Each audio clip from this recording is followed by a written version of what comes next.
my goodness. And there it is. Wow, get the pin to go.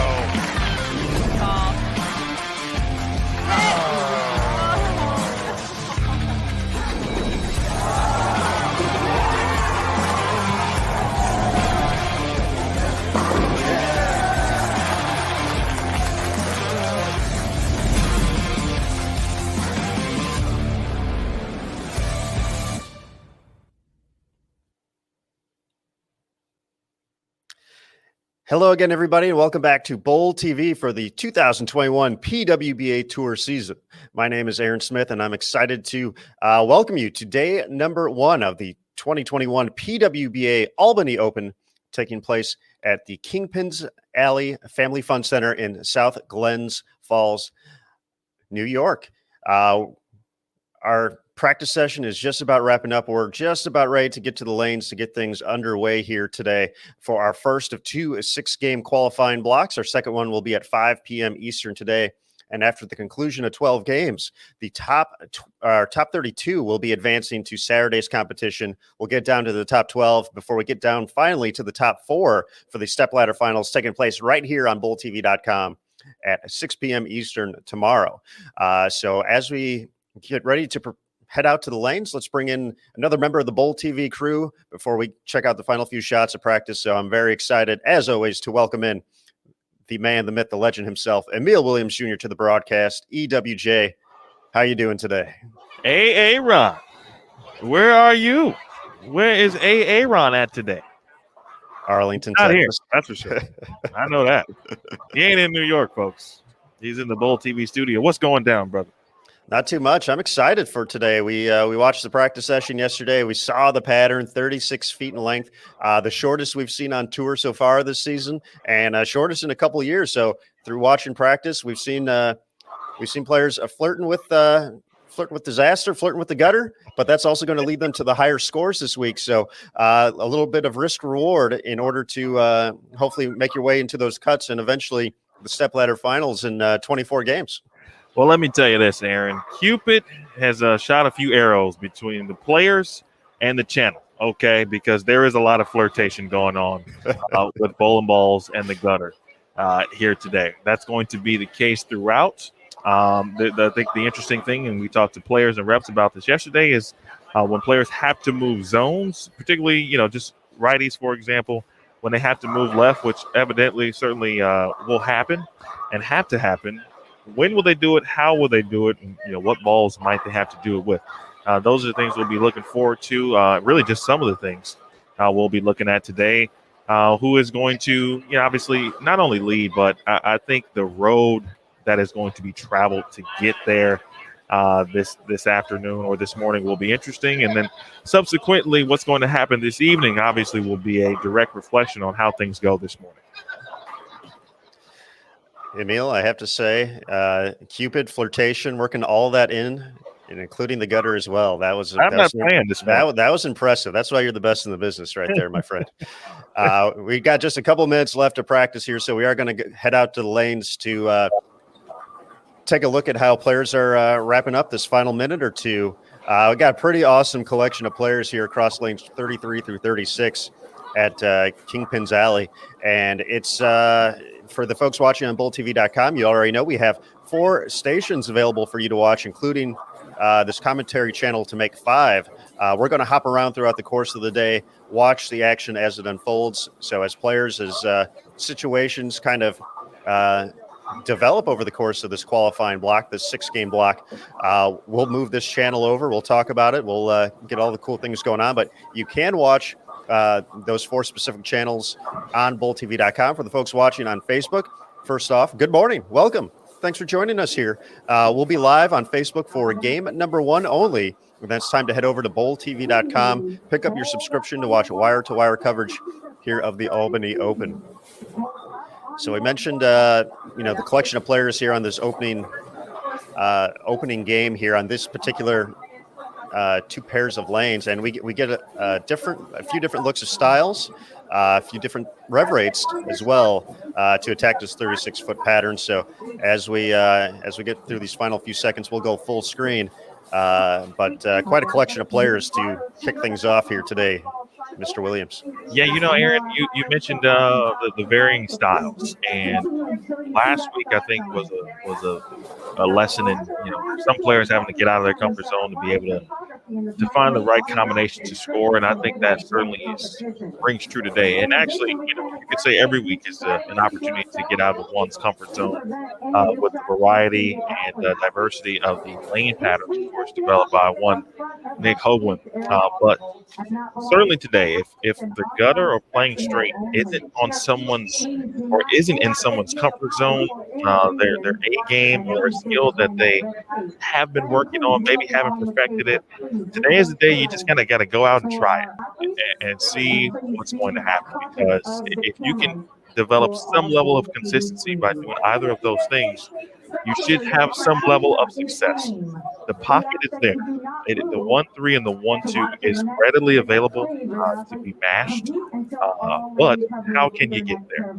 And obviously the carry thing will be something we'll take a look at because there'll be a lot of injury anyway today. But it's a don't leave it in the bag kind of week, right? Leave it all out there on the lanes. And trying it, working on your game, working on playing straight, trying to play the gutter. Give it a whirl. Don't be afraid to throw it in the gutter because it's probably not going to go in the gutter. Aggressiveness will be key throughout the course of today, as we've talked about. 36-foot pattern, and this week we are using the Kegel terrain oil, which is one of their oils that essentially hooks a little bit more. So even though the volume's a little bit higher, 27 mils, this is a hooking type of oil. It's a high friction house as well, so both of those things certainly something to look out for. Our notes from Nick, 2-to-1 on the ratio this week. So obviously you still got to make shots out there. It's just not throw it at the gutter and it's going to strike. You still have to be getting it there at the right time and making the right ball selections throughout the course of that. But all forward oil, the lane should hook from anywhere, but for the right-handers specifically, the ball does have to be right of 5 down lane, or it's going to cross over, go through the head pin, leave something not so fun to shoot at. So those are some of the things to be looking out for. 36 feet in length, as we mentioned, 33-foot drop brush as well, and all forward oil this week. One of the other things that just the lesson I think that we've been getting, and I say we certainly have been out now for 3 events, but you guys have been getting as well regarding lane patterns, graphs and the info and the notes, obviously, that Nick provides and discusses, has also made us at least sound a bit smarter.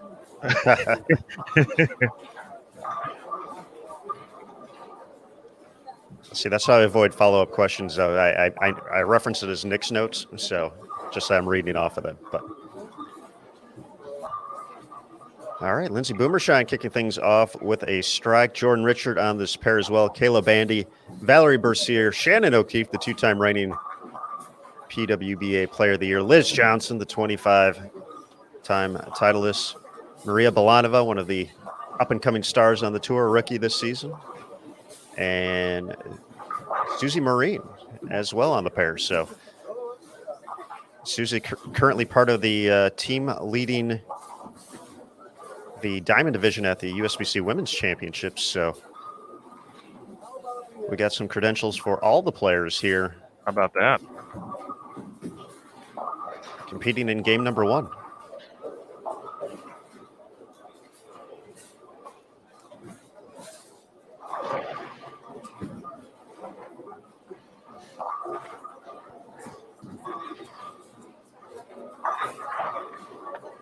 If you recall, yesterday during the practice session, Aaron, I mentioned this also could be a week where you see a few players,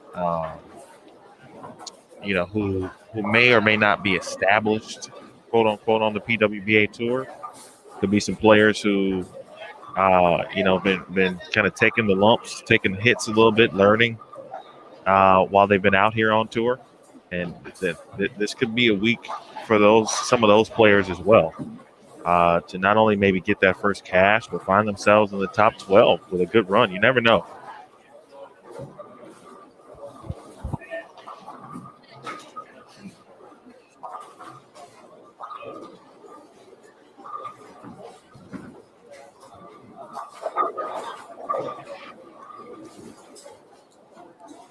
throughout the course of competition and our Bowl TV broadcast. We will have giveaways throughout the course of both days. Every round, we'll be giving away something cool for the Bowl TV fans. Once again, that's an exclusive on bowltv.com only. So for the folks watching on Facebook, as a reminder, we're giving you the sneak peek, this preview for game number 1 before we send the entire broadcast to bowltv.com exclusively. You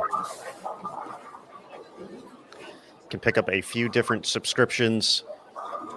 An event ticket to watch live throughout the course of the weekend, $8.95. You can pick up a monthly recurring subscription for $9.95, and then an annual subscription, $79.95. Transaction fees do apply for all three. With the monthly and the annual, you do have the ability to access the entire site, so not just live coverage, the archived events, and all the on-demand content as well.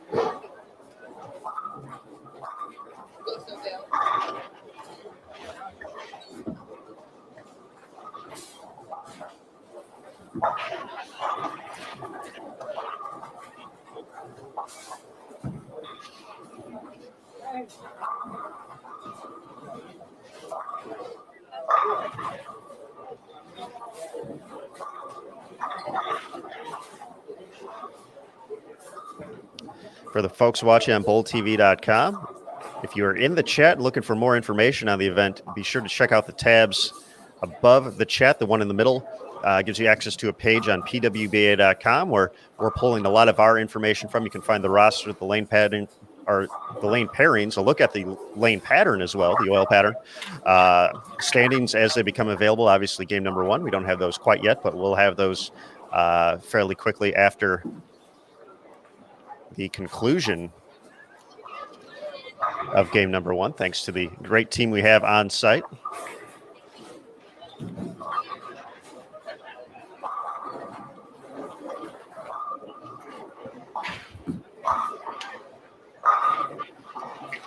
And, of course, also available this week, courtesy of Lane Talk, we do have live scoring available. So you can follow your favorite athletes across the center as they compete throughout qualifying today.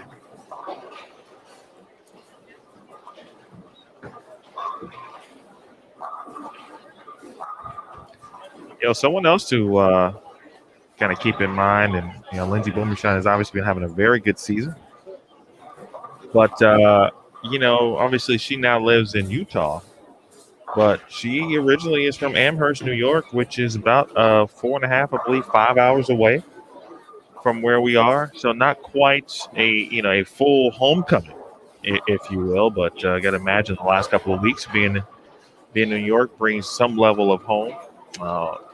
Talk to her about that a little bit later as well. Of course, when we get to Liz Culkin, when she appears at some point, there's this morning, obviously with the ability to have fans. She said yesterday on the practice session that there was going to be several people reaching out, coming out to root her on, obviously including her parents. And but the amount of love that she received this morning from a lot of people who were walking in the building really lets you know that she is home essentially.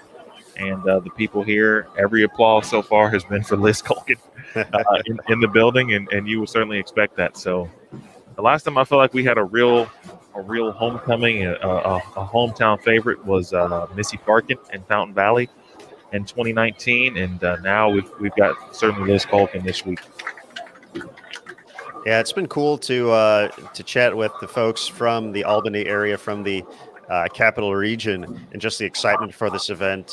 Very rich bowling tradition in the area, in the upstate New York region. And Liz Culkin has been a player making headlines for them since she's been about 14, 15 years old.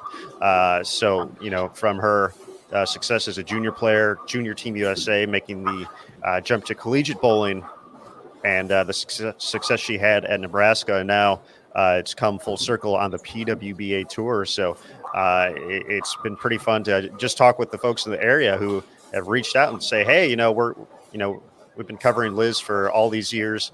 We're hoping to come out and check out the event. And of course, a lot of great local players competing this week as well. Had a chance to speak with I got Bob, who's writing for a local paper in Schenectady, bowling writer, and he mentioned how he had been kind of very similar, talking to Liz and charting and writing about her accomplishments for well over 20 years at this point. Jessica Aiza also in the field this week. She too, a local player in the area, and several others he mentioned. Janelle Irwin is competing this week. So also we'll have several media outlets, including Bob and several others to come out. So I think for me, Aaron, and obviously not being out for the full season at this point, so getting back into the swing of things, but we've got fans and we've got media, and to me, that completely spells a full PWBA event. Certainly in our experience, and you know how we do it. When there's fans, when there's media, that means there's excitement, and couldn't be better, and certainly at the right time for professional women's bowling. Well said, Emil. Shannon O'Keefe delivers her first strike here in qualifying.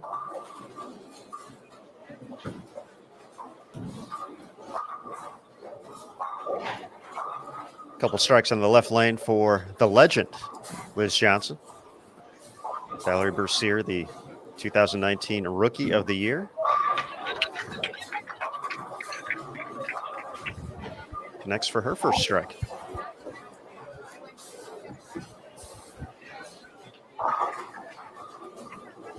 Another player we've talked about recently, and you mentioned her yesterday specifically, was Maria Milanova, and I think we talked a little bit about her season last week. But this could be that week for her, right? Of the players who are trying to get their footing down on tour.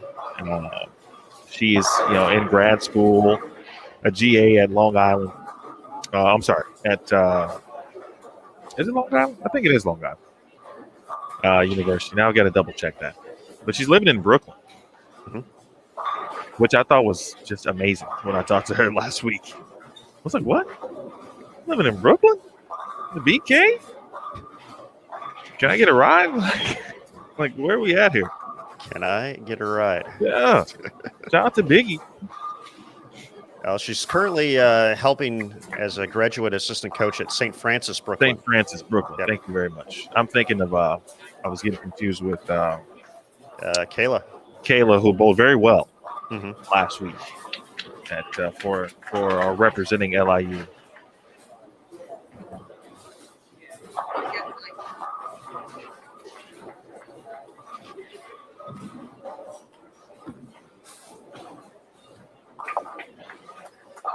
Taking a quick look at lane talk across the house, Stephanie Johnson over on 5 and 6 has started with 6 consecutive strikes. I could see Steph being tough this week as well. Yep, absolutely. Fair to Crawley front 4. Sorry, go ahead. This is Steph's Aiken. Able to keep her angles in front of her all the time. I think even her process could be simplified, right? Like for some players, it'll be not a lot to think about. They know where they got to throw it. And I know that they always know where they're targeting, right? But it's not always that simple. Sometimes when you get into something that you love, like Stephanie Zavala, for example, right? Last week, hey, I know what I got to do, right? I got to get it to wherever it is, and my ball's going to hook. I think it's very similar here. I got to get it right at 5, and my ball's going to hook.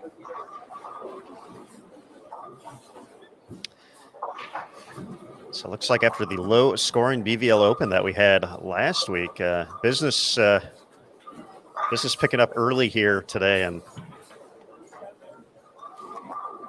we like it when business is good.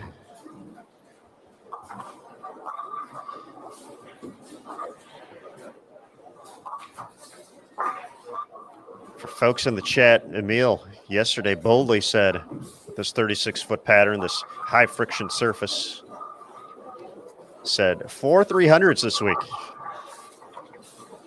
Curtis said, I'm going to bet one more on top of that. Curtis said 5. Okay, Curtis. So, folks in the chat, let us know how many perfect games do you think we are going to see here at the Albany Open over the course of 24 qualifying games over 2 days and the stepladder finals. We had a run at the BVL Open. You know, it was low scoring throughout the course of the week, but high scoring in the stepladder finals. Jordan Richard, who we're watching here, she's going to be stepping up looking for 3 in a row in just a moment. Put together the front 10 in her semifinal victory over Brianna Clemmer.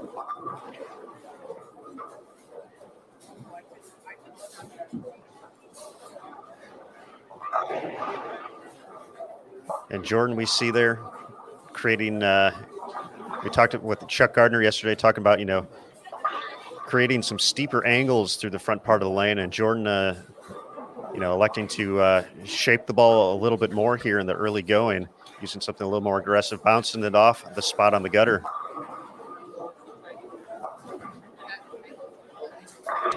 Yeah, watching Jordan's practice session, the first few, you know, shots, I don't know, 10 to 15 maybe, would give one concern because she just couldn't keep a ball right at the start on that fresh practice pattern. But then you started to see some changes with her hand. Her ball roll started to be a little bit different as practice went on, and then she started to do what Jordan Richard does, right? And started to look very normal and consistent. So, you know, whether it's ball choice or hand position, you know, I think she's going to be just fine. And, you know, talking about versatility, someone with, you know, obviously one of the higher rev rates, maybe certainly top 3 rev rate on the PWBA tour. I think that's fair to say. So to see her potentially cut down on some of her rev rate shows her versatility and why she is certainly one of the best in the world. And speaking of best in the world, let's welcome Curtis Von Kruger. Hey guys, that's high expectations there. Very high, bro. Don't let me down. Hey, 300 watch 2021 after pitching a no-no last week on Long Island. Oh, Chris Pulliam loves that. Oh, we have 2 strings going on right now. We have Stephanie Johnson working on the front 7. She is throwing a high road max, playing kind of up the boards. Really nice reaction. Very quality working on the front 6 as well. It looks like she's throwing some urethane, a fast pitch, really throwing it hard, aggressive line to the pocket. So we're going to keep an eye on those and keep you guys updated. I do feel like some 300s will be shot. So leave it in the comments. If you think somebody's going to throw a 300, drop it down in the comments and let us know. Well said, bro. I don't even have I have follow-ups, so I'm not going to get to them because I know you got to go make sure that no one shoots 300 and we don't catch it. So absolutely, I got to go grab the camera. I'll see you guys soon. All right, thanks, Curtis. All right, Curtis Von Kruger dropping in with some bowling balls as well, along with those strings of strikes. Folks, I don't know if you caught it during Curtis' thing, but that's a nice pickup there by Valerie Bercier. But Jordan Richard had one of the strangest hits ever to leave that 410. That was an incredibly odd 410 hit. There have been a few, specifically yesterday, Lauren Pate was looking for a particular shot, a specific shot from yesterday's practice session where she left the 5-pin, but something came off awkwardly to kind of hit it, but it didn't, and it almost fell, but it stood. It was a weird thing. And then also Shannon Puchowski a few shots ago on lane 30 had a weird hit that fell late. So there might be a few awkward hits every now and then, I think.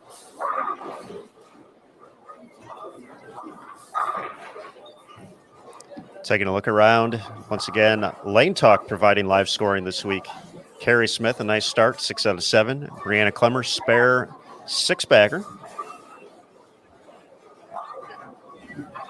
Taylor Bolta started with the front 5 before a 9 spare in the 6th.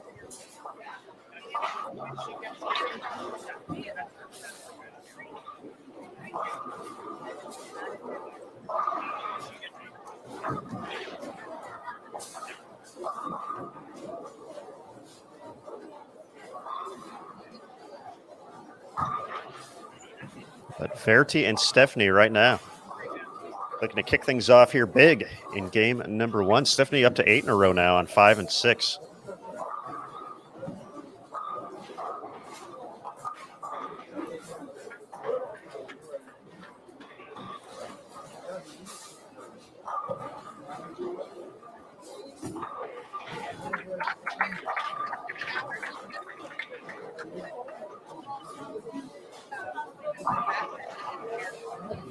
What lanes are they on? 5 and 6 for Stephanie. Okay.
All right, looks like we're up to the front 10 for Stephanie Johnson.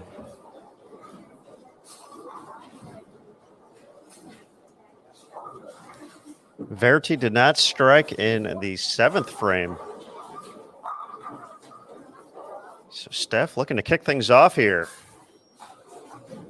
with 3 bills to get us on the board early here at the Albany Open.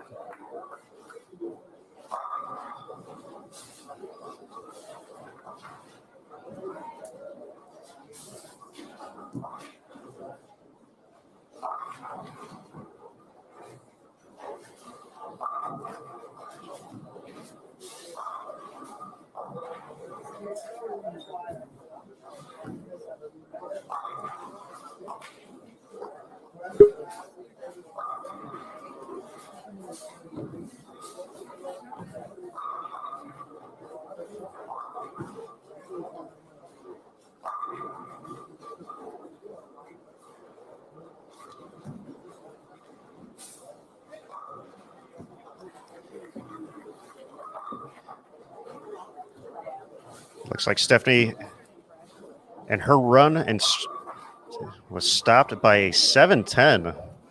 She got the first one in the 10th, did not get the second.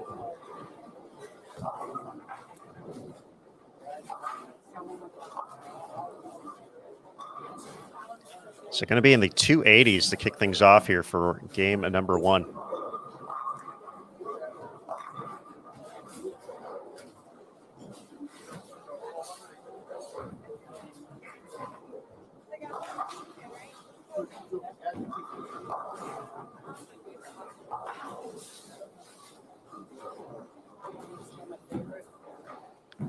So big game out of the gates for Stephanie Johnson. Looks like she'll be leading after game number 1.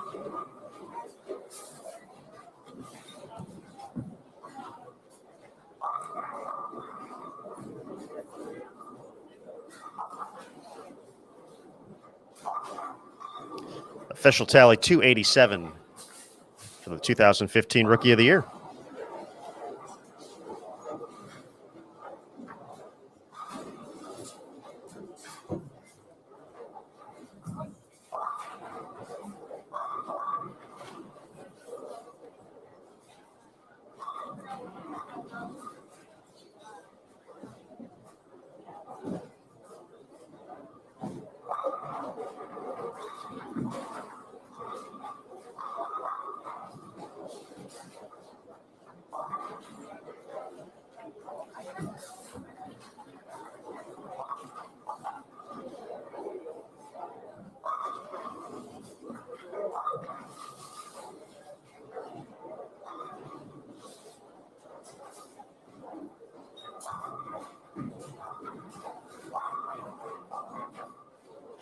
So some big scores out of the gate. A little bit lower scoring here on our featured pairs that we're taking a look at here in game number 1. Still some opportunities for some solid starts here, but a little bit lower scoring compared to some parts of the house. Liz Johnson working on a strike in the 8th, can still get to 249, leading the way so far here on lanes 33 through 36. 227 out there for Shannon O'Keefe. 228, Lindsay Boomershine stepping up 9th frame.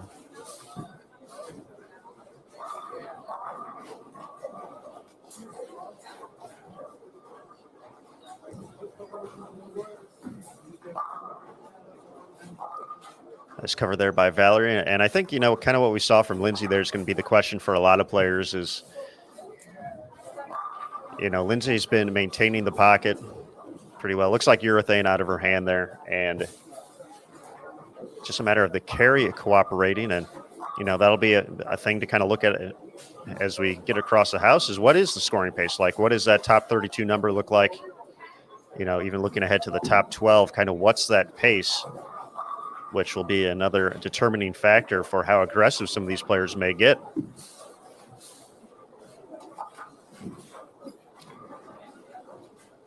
Right now, pacing 2-0, clean first game. We saw some big scores out there, but it's not necessarily 230s across the house either. So an interesting mix of scores here in game number 1 at the Albany Open.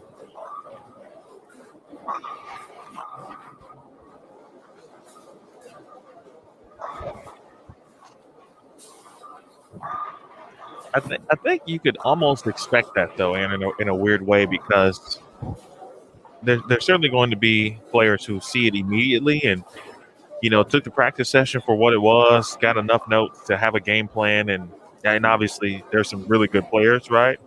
And there's some players who probably were kind of undecided on what they were going to do, which balls to throw. And so they had to come out and get another idea in some capacity this morning. So, the players who are certainly excellent and can repeat and, have no troubles kind of either getting the ball right or playing up the boards or have done enough to keep their ball on line. And then there's going to be some players, obviously, who are going to struggle with that certainly early.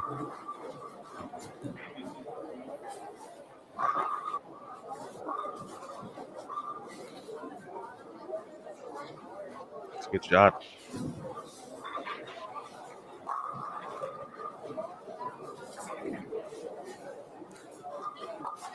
Looks like we have another report upcoming from Curtis. So we'll get him squared away here. I'm sure an update on Stephanie Johnson. Curtis, what you got, good sir? Yeah, absolutely. Update on Stephanie Johnson. She got to 10. Slow rolled. One of the slowest 10 pins I've seen in a long time. The first shot in the 10th. Carries it and then gets up in the 11th. Blower 7-10. Throwing that high road max. Really good shot. Obviously, she's bowling well. Verdi Crawley got to front 7, I believe, and then a plat 10 ended her streak. So 300 watch 2021 still alive. Who do you think is going to bowl the first one? We want to know. Let us know in the comments, guys. We'll get an update here in a little bit. Really loving this energy from Curtis right now. This is exciting, man. It's gutter play. Let's do this. There's no doubt about it, bro. We talked about it yesterday. Let me just tell you, Aaron, how happy this young man is to be shooting some video. Like he brought his camera with him to the update. I did. Look, check that out. Look at that. Look at that guy. Look at that. But man, we do have a lot of urethane being thrown in the lanes, though, right now. Dario Payok sticking with urethane, shot 267 with it.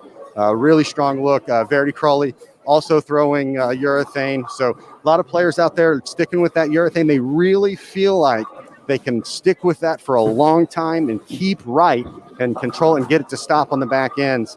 And so we'll see. I know that Daria kind of trying to reactive in the fill ball, left a week 10. So I think she's going to stick with the urethane for the time being. But if you can stay in that urethane as long as possible and just kind of control your speed as it starts to hook earlier, throw it harder, and maybe move a little bit left. I think that's going to be the game plan for a lot of these players today. All right, excellent stuff. Thank you, Curtis, and we'll eagerly await 300 watch round 2 coming up next. Absolutely, guys. All right, just a couple shots left here. And once again, a reminder to our folks watching on Facebook, after the conclusion of this game, we will be sending the stream directly to bowltv.com.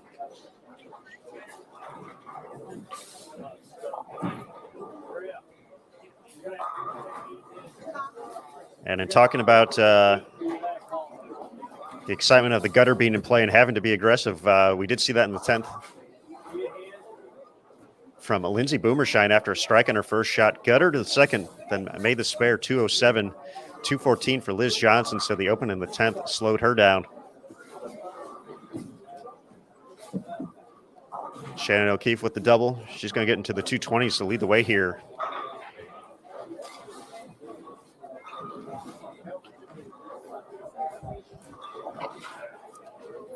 From lanes 33 through 36.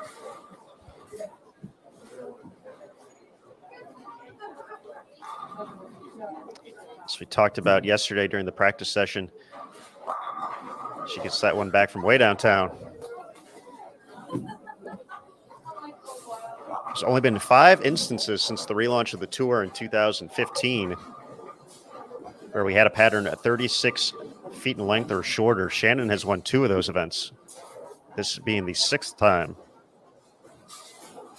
we've rocked a short pattern like that.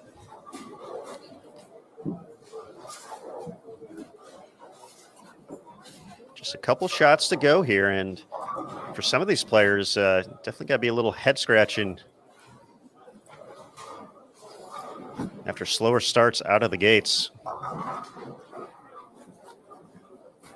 And what they're looking to do here out on the lanes. So if you're on bowltv.com, you're already in the right place. So enjoy the chat. As we mentioned, we have giveaways coming up throughout the course of the blocks. If you're on Facebook, this is your final note to head on over to bowltv.com, because after Susie's attempt here at the Big Four, we're going to go ahead and turn this stream off for the time being. So bowltv.com, the place to be to watch the PWBA Albany Open. We're going to get ready for game 2 in just a moment here. So folks on Facebook, thank you for joining us. We hope to see you over on bowltv.com. If you're watching on bowltv.com, you're already in the right spot. We'll catch up with you in just a moment. My name is Aaron Smith, joined by Emil Williams Jr. and Curtis Von Kruger. And we'll be back for game 2 in just a moment here on Bowl TV. And remember, folks, on Bowl TV, bowling lives here.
All right.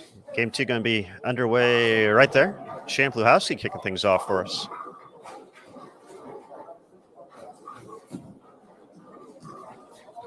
This would be very good for us.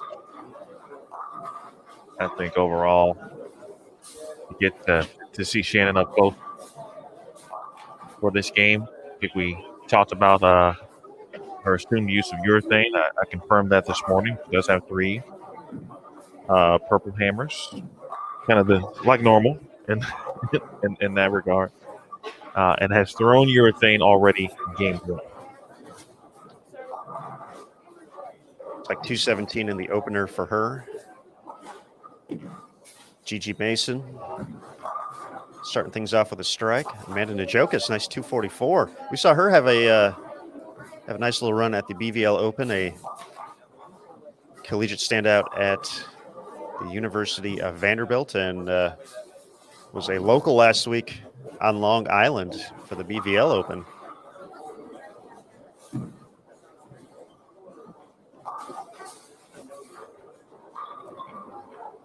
And Catherine Bell also joining on 35 and 36.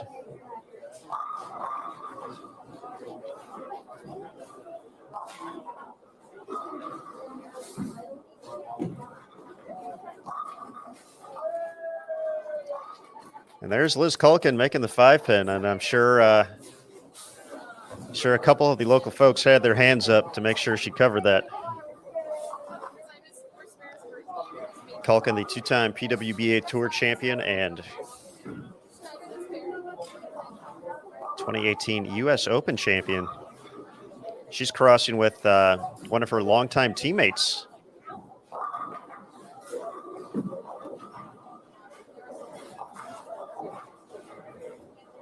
From the Capital Region area,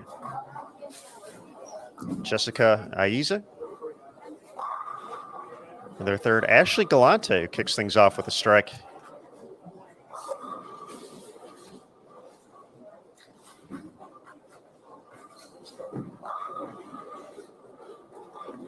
Jessica and Liz, we talked about Susie Marine last game. Liz and Jessica also on that team with Susie and Robin Orlikowski, leading the team division at the USBC Women's Championships in Reno. Jessica and Liz nearly won the doubles title in 2019, ended up finishing second as well. So very familiar with each other's games, even though attacking the lanes from different sides. So got a pair of left-handers to keep an eye on this game.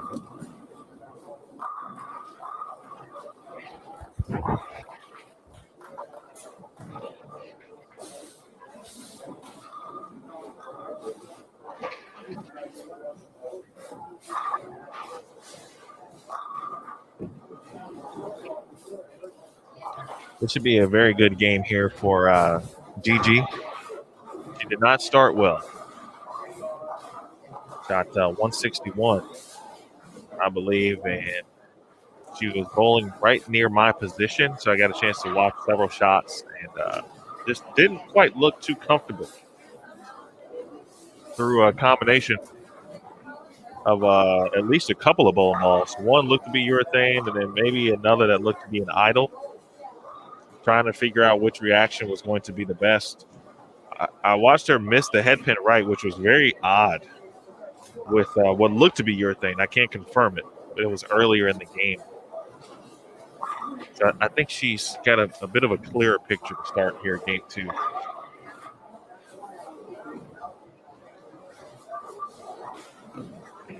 Also wanted to say hello to everyone in the Bowl TV chat. A lot of you have mentioned me by name, and I was scrolling back up to try to make sure I didn't miss anybody, but I know I did, so my apologies. But what's up to Sean and Danny, James, JP, we talked to Hosan. Hello to Steve, Larry, Troy. Hey, my guy Bruce Hall. JR for real. Let's see. I know I missed a lot of folks. Michelle, Chris, Rebecca, Rick, and a few other people I know I missed. Always appreciative of the love that I receive. Does not go unnoticed. I may forget your name because I'm getting old. But it did not go unnoticed. Paul, appreciate you.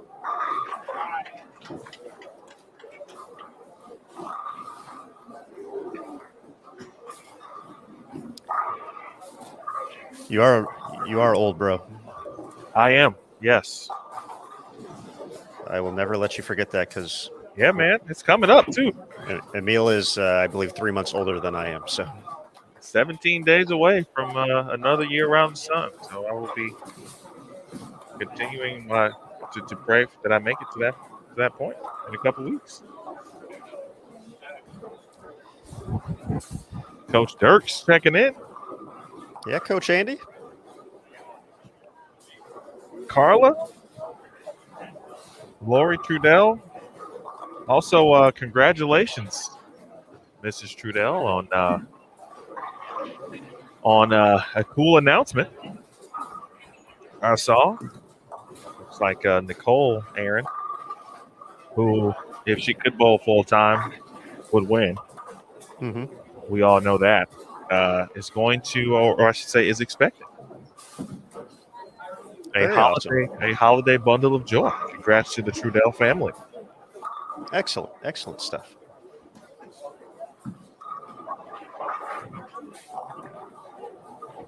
Who else we got? Oh, Miss Vi checking in. Mrs. Vi. I see the cookies were getting around Columbus, Mrs. Vi. My God, George got a full taste test.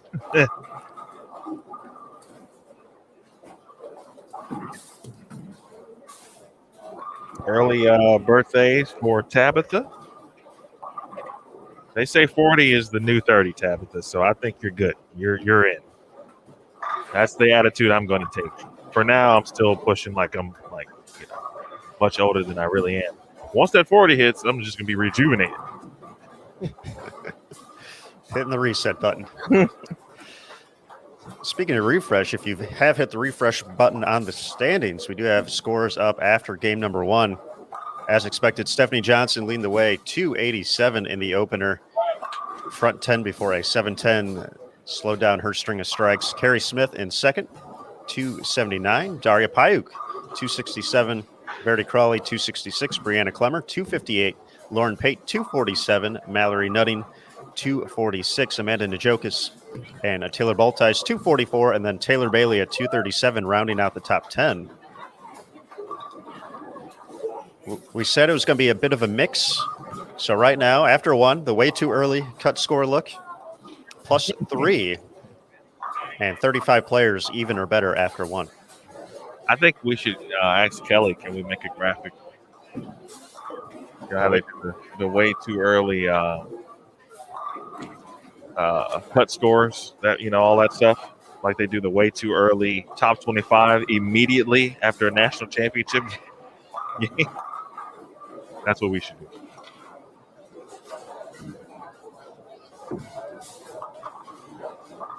Final shout out to J-Rod.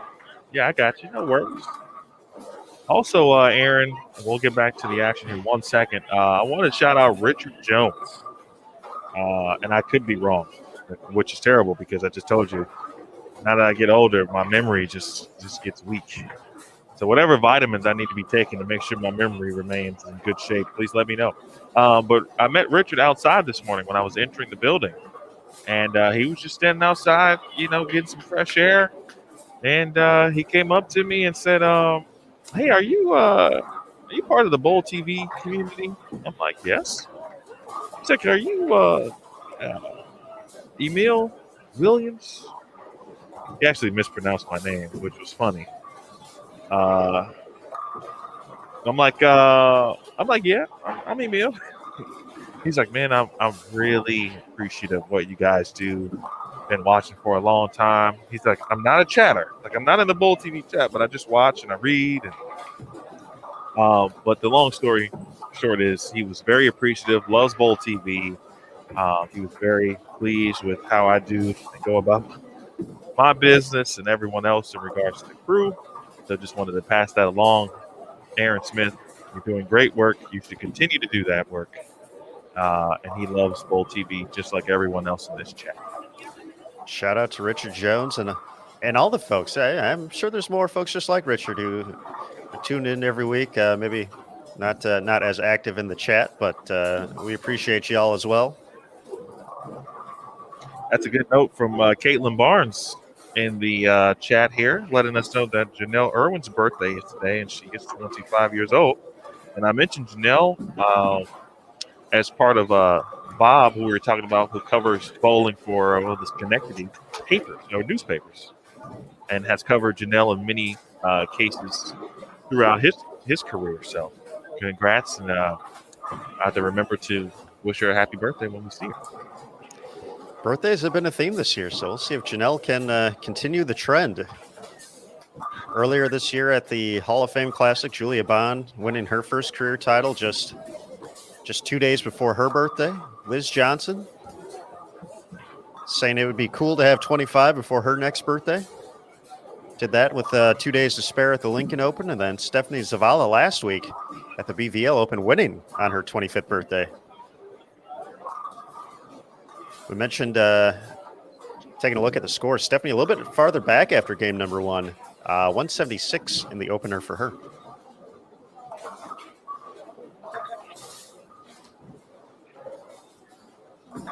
So there's a few strings around us, Aaron, just letting you know here. So obviously we see Amanda Njokas, who we're watching now to her right.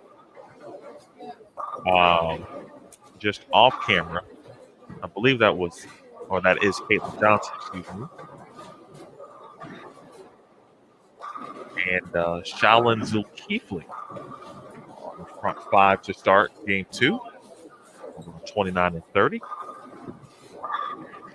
We have a couple of front fives on 21 and 22. Taking a look at live scoring courtesy of Lane Talk. Dasha Kovalova and Sandra Gongor.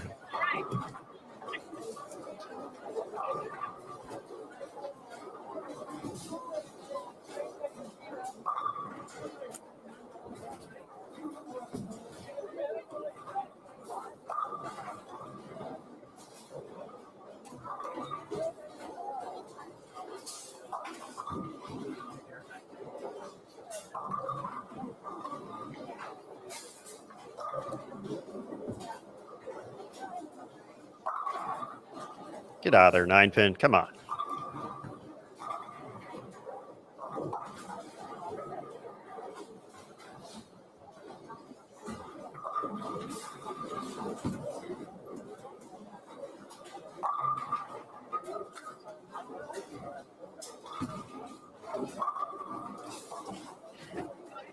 Oh man, Aaron, you're cracking up over there. Did you hear me? I couldn't hear you, but I can see you through our. That's true. You're right. Through our broadcast. I was like, I thought I turned myself down. So earlier I said, right, if you think you're going to throw it in the gutter, you probably won't. Which, of course, we've seen a gutter or two already.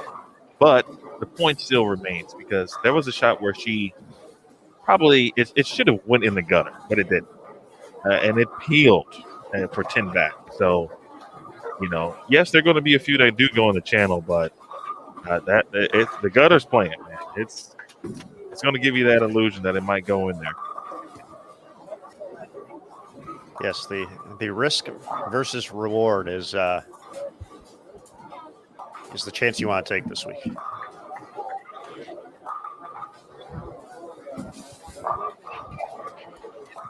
The laughter was stemming from we had a conversation, Maria and Nathan and I, about last night's Lakers-Suns game. They shot there for GG. And another good shot there for Amanda Njokas. And we'll talk about her in just a second, getting back to what she did last week. In her nearby Long Island, of course, Farmingdale. But for those of you who saw the game, and it was obviously on very late, went into the wee hours, and for some strange reason, I was still up watching it, and I should have been sleeping. Well, so we get to the end of the game, and Jay Crowder gets ejected for some reason, and I did not know why he got ejected until this morning, where Maria was looking for the clip. We were talking about it, and I finally saw it, and he was doing this salsa. He did a salsa dance to troll LeBron, because there's video out there, LeBron salsa dancing and whatnot. So she said basically the next time she does that, she should salsa dance. If she throws one that looks like it's going to be in the gutter, but it strikes, that's what she's going to do. And I told her, well, you got to make that a thing now for the rest of the season. So excellent content right there. Yes. Shout out to the Suns, though. Yeah. That's a fun team to watch. I caught that game as well.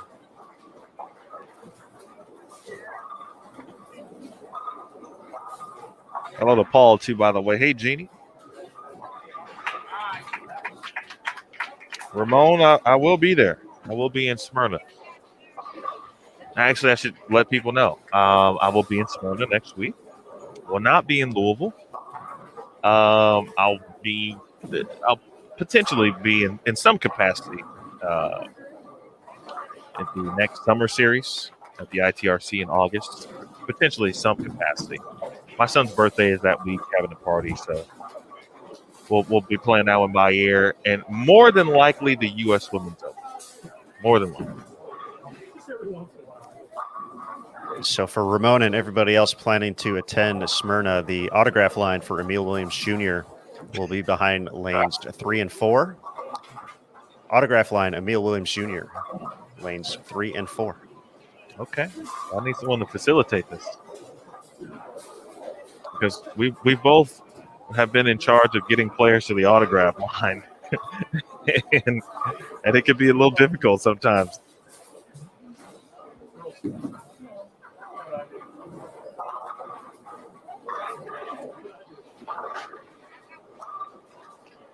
So Amanda Najokis, Aaron, want to give her not only a shout out for bowling as well as she did certainly last week. We've talked about her steps and what she's done, her brief youth career, but it's brief because of her age, but it looks like it's going to be certainly extended because of her talent and skill level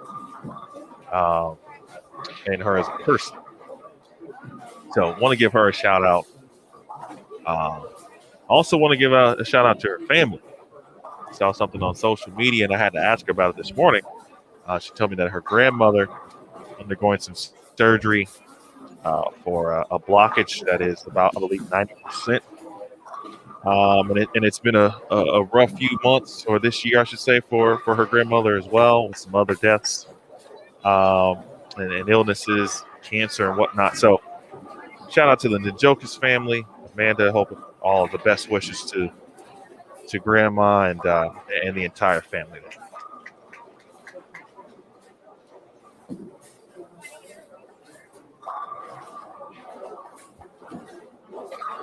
Well said, Emil.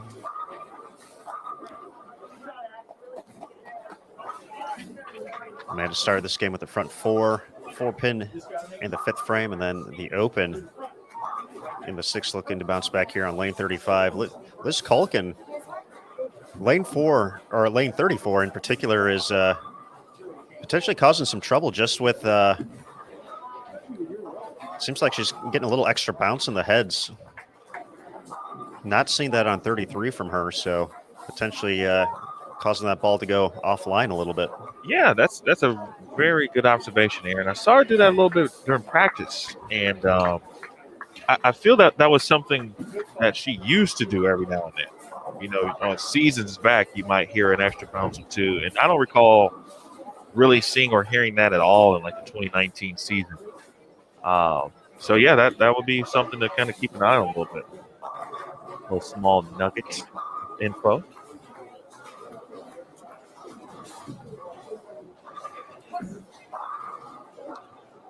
Good seeing kids back in the bowling center too, Aaron. Jessica Aiza, again from Schenectady, local, has bowled with Liz many occasions, league tournaments, etc. Her kids are here. Shannon Pluhowski, Autumn Chris, fiance Carrie, they're all here instead of Carrie being in the car in the parking lot. She gets to come inside the building for a change.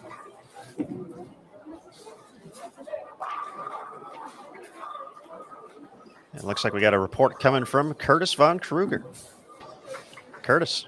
Hey, I really feel like I should have like explosions and a graphic for like 300 watt. Can we work on that? Just picture it in your head. We have a couple of strings of strike coming to an end. Sandra Gongora probably had the front 6. That streak came to an end. Otherwise, Daria Payok had the front 5. But there are no more streaks active on the lanes right now. But things are pretty much going as planned for players lots of strikes today so far. I feel like there's more strikes in one game than was an entire block last week. So I'm going to get my walking in today. Everything still seems to be according to plan, as I said, and we'll keep you updated as the round progresses. All right, Curtis, thank you for the report, as always, sir.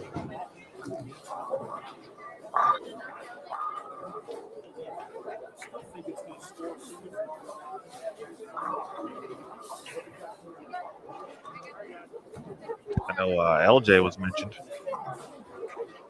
Front six down on the 5 and 6 seems to be so far a pair to keep an eye on, right? Steph Johnson was on that pair. It's only good if your last name is Johnson, though. Yeah, well. So Caitlin hopefully hits that pair today as well.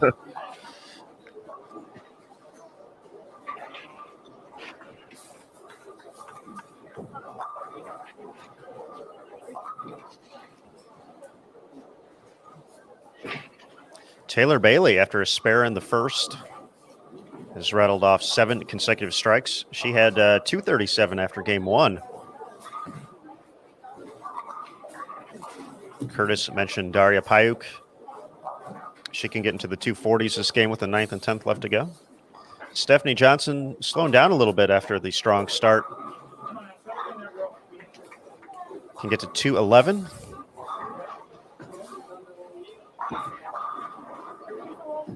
Kelly Kulik started with the front 5 before an open in the 6th.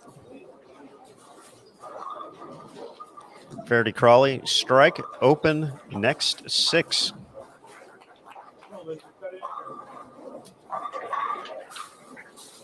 Dasha Kovalova, chance to get into the 250s still.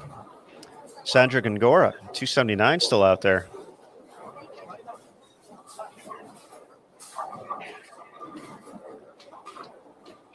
Shilin, 279 max. 10th frame left to go for her. Then we mentioned Caitlin Johnson. She's already in the 10th frame. Fill ball left to go, can get into the 240s, 247.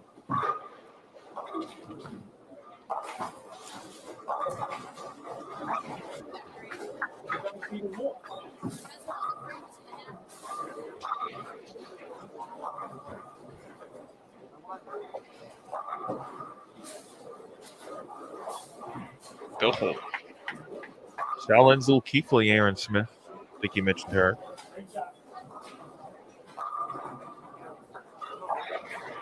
I've been talking about Shaolin for the last couple of weeks. I'm still going to talk about Shaolin this week, too. He's going to do it this week. I'm all for that energy. I want that energy. I need that energy in my life. EWJ. That's good. I'm here to give it to you.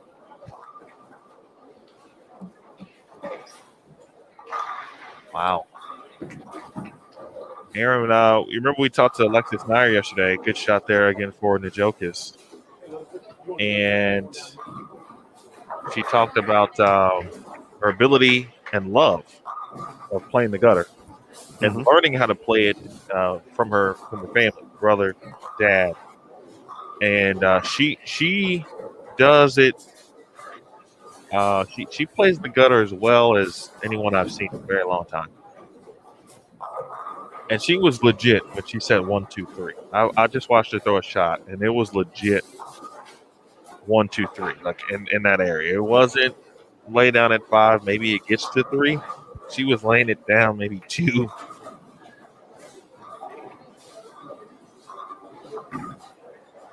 I like it. I think her misses, like she might be, if she tugs it, it might lay down at around 4 or 5.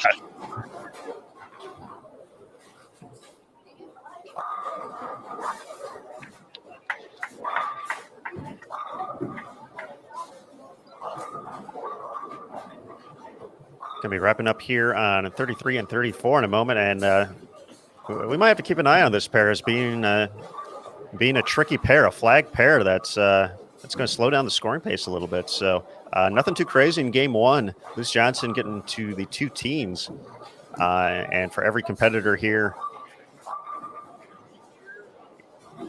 192 or less. Culkin 192, Galante 191. And Jessica Aiza 172. 10th frame getting underway on 35 and 36. And folks, for over 50 years, Master Industries has been recognized worldwide as the leading manufacturer of premium high-performance bowling products. So big thank you to Master, a proud sponsor here on the PWBA Tour.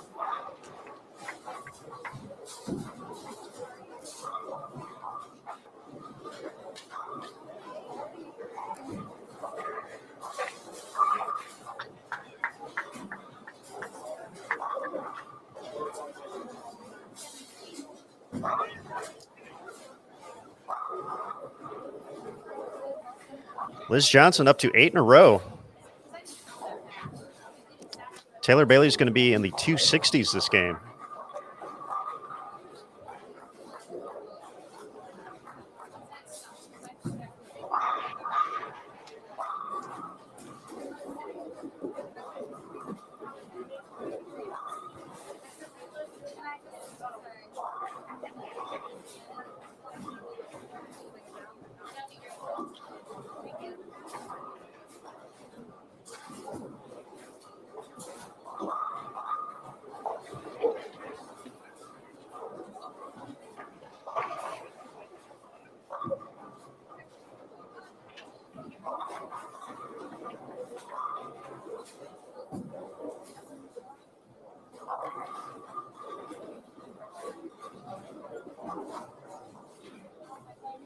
Danielle McCune can get to 270 this game on lanes 9 and 10. Taylor Bailey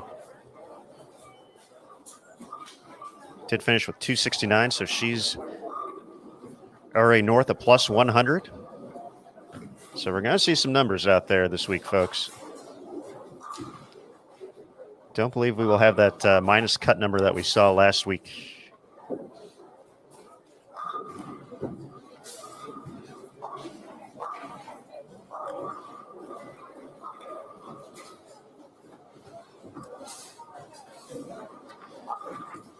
Shalyn did finish that game out 279. She's at plus 92.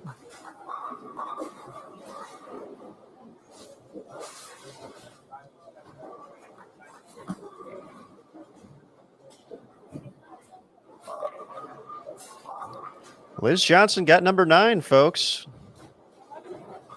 Way down on 5 and 6.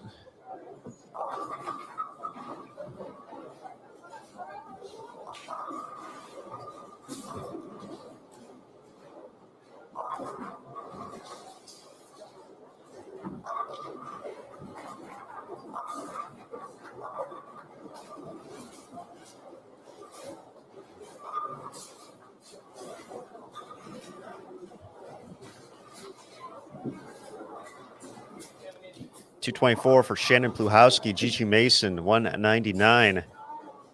Katie Bell, $158. Amanda Najokis can still get to $235 this game.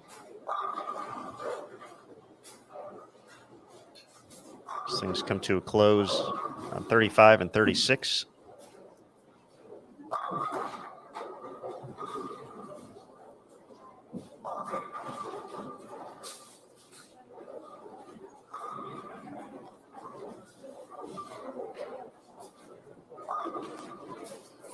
Taking a look at live scoring, Liz Johnson, 4-9. Her first shot of the 10th frame. So they've been getting to the pocket. We've had some pocket splits. Slow down our players here in their attempt for 300s. So Liz is going to be in the 260s at minimum.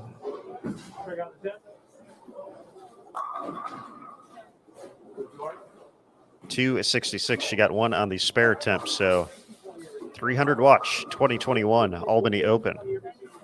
0 for 2.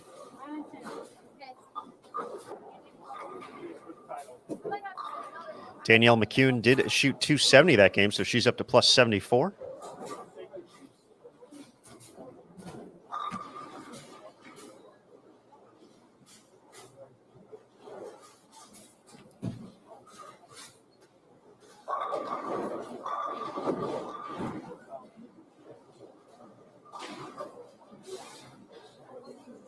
2:34 for Amanda Njokas to lead our competitors at lanes 33 through 36.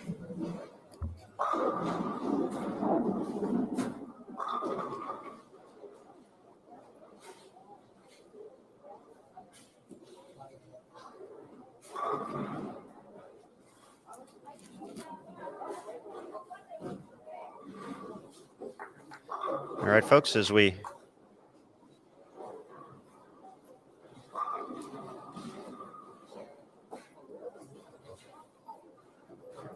take a look at live scoring, looks like we're pretty close to being set to going into game number 3.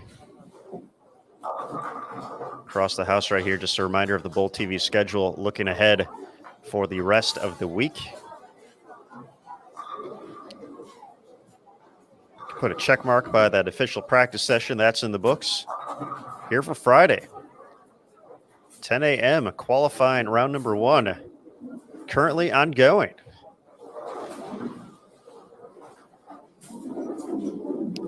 Later today, 5 p.m. Eastern time, the second round of qualifying. After 12 games, we will cut to the cashers, the top 32, who will head to competition on Saturday.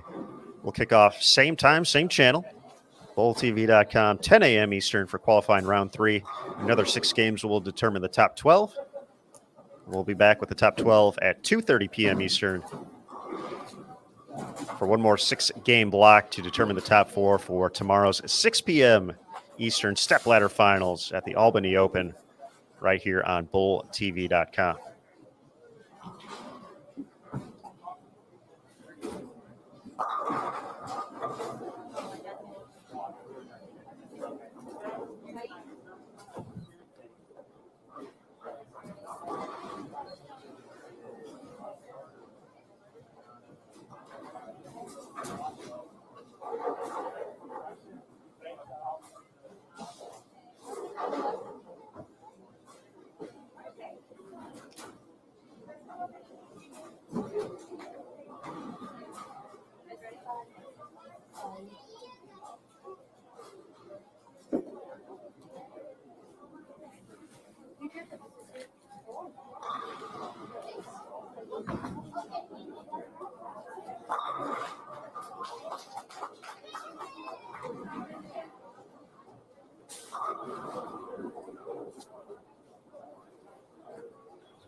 All right, good people, back with you here. Emil Williams Jr., Aaron Smith.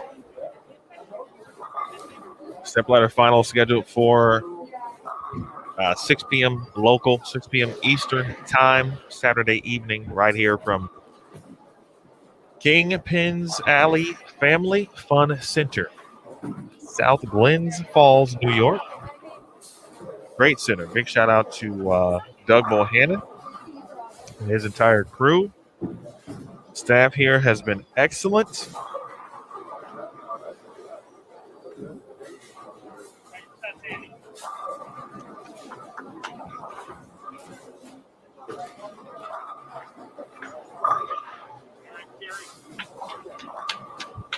Doug is the New York director for the PWBA Board of Directors. He's also the president of the New York State Bowling Proprietors Association. So Doug with a lot of hats in the proprietors world, and his commitment and service certainly is well on display here. Also finishing up a remodel here at his own center and making sure it was very ready for PWBA. They've got a few odds and ends to finish up, they said, but it's looking really good.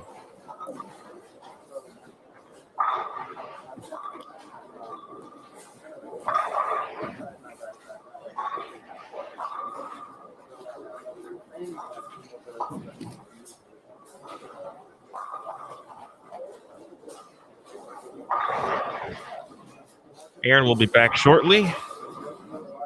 Score Dash is working this week. And again, our driver this week is Kathy Watka. Thanks, Kathy. And those, if they haven't already, should be available shortly on Bowl TV. I'm sorry, on PWBA.com. And they should be up momentarily online. So while we wait, I'll go ahead and read those off for you. Verity Crawley now in the lead at plus 110, 266, 244. Taylor Bailey is second at plus 106, 237, 269.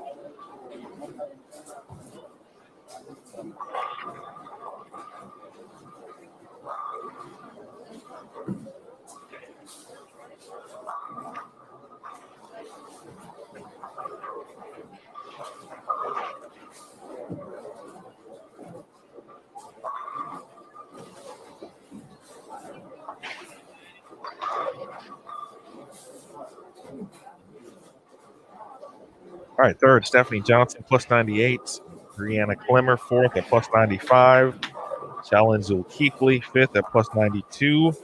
Mallory Nutting from Topsham, Massachusetts, going pretty well early. She is a non-member in sixth place at plus 83.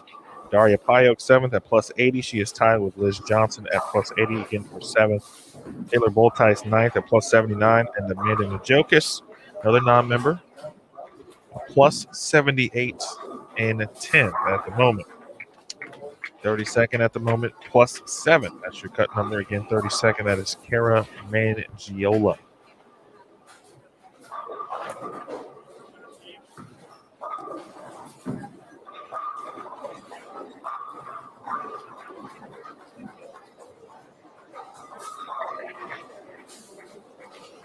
We had some really good crosses this week.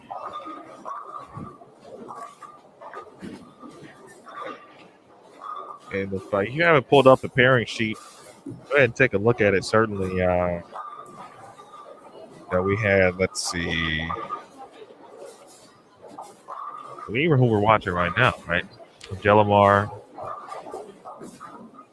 Beasley,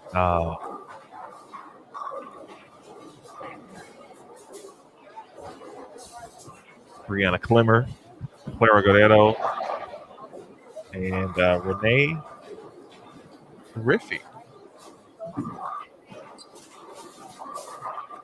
Non-member from Glen Burnie, Maryland, who I see Michelle talking about in the chat. Had a chance to see a few shots of her in practice, but not a lot. So we're looking forward to watching this game.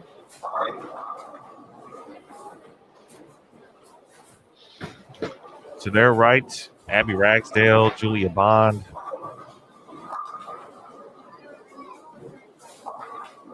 Lauren Pate, Melissa Kammerer. We've got Nazareth Setter, Summer Jasmine, Dasha Kovalova, and Sandra Gongora. That's a really good cross. Verity, Kara Mangiola, that is, Alicia Curran, and Heather DeRico.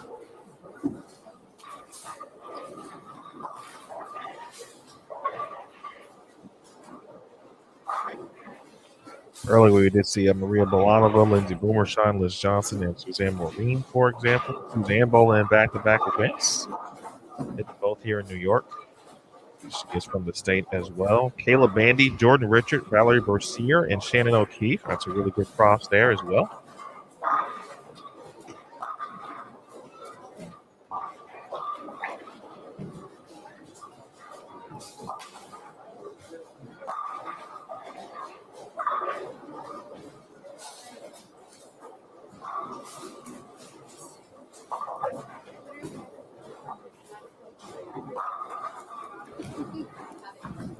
I just watched at the beginning of this game, or I should say prior to the first frame being underway, I watched what should happen in a professional organization of which professional athletes, quote unquote, police themselves. And it was a good lesson with a smile. That no ill will, no terrible intent. It was simply a lesson on the proper way to handle the double jump.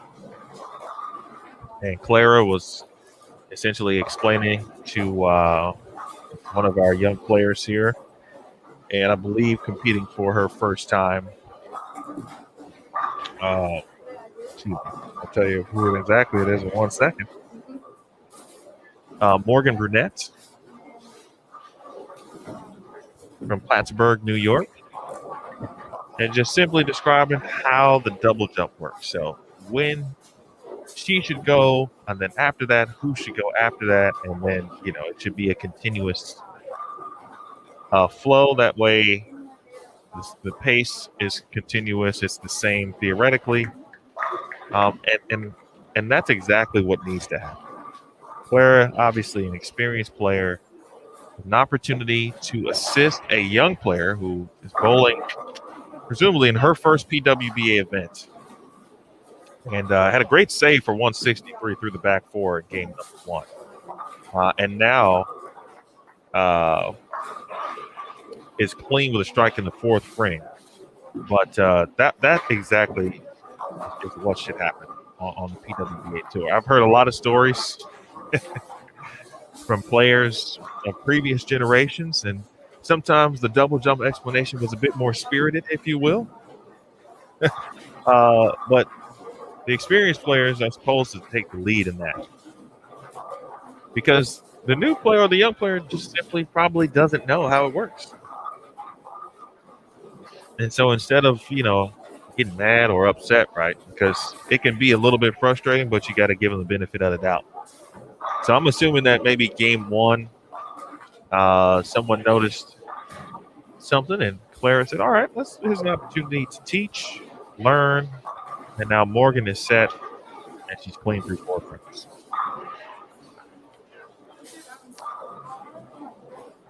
Do we have a double jump rule for broadcasting as well, Emil? We probably should. We probably should. I don't know how it works. But I really thought that was excellent. At first, I wasn't sure. I just thought they were, having a conversation. But then it became clear that she was explaining who should go on which pairs at the particular time and how it should work. Good question in the chat about explaining the double jump rule. I've got to ask Clara now. I can't do it. You can't do it? No, I can't. So the best way to describe it, Joseph, is essentially we're watching Abby bowl right here on 35 and 36. So after Abby completes her shot, someone to the pair on what would that be, 31 and 32, should have also been ready to go at that point. Once that happens, then it would be Clara's turn, which she just went. So it's a little tough to see because we've got 4 pairs right in your shot, but basically it's 2 people should go 31, 32, 35, and 36. There's basically only 2 people that should be going at that time. But once one person goes, then someone on 33 and 34 goes. You saw Renee shoot her spare. Then Abby is immediately ready to go on the pair to her right. Same thing then happens on 31 and 32. You should see a bowling ball going down the lane pretty soon on the left side of your screen. And that's theoretically how it should go. My explanation was not as eloquent as Clara's, mainly because I think what you see in the shot doesn't give you as much help as you'd like. If you saw it with 6 pairs in front of you, then you'd see it very clearly. There's also a very good video created by Jeff Goodger. I think it might be on YouTube. Is that a public video, Aaron? I don't believe it is. Oh, good Lord. That's a shame. That is a crying shame. But that video would definitely get you down, but not get you down. It would actually excite you because it's excellent. It's well done and explains the double jump rule in a very funny way. So just think about what you're used to maybe in league, and I know league can be. It just depends maybe on who's bowling. Sometimes it's 1, sometimes it's 2. But basically, if you're bowling, you should kind of have the area to yourself, if that makes sense. And then once your ball is on the lane, someone should be bowling on either the pair to the left or the pair to the right of you. They should be ready to go, and boom.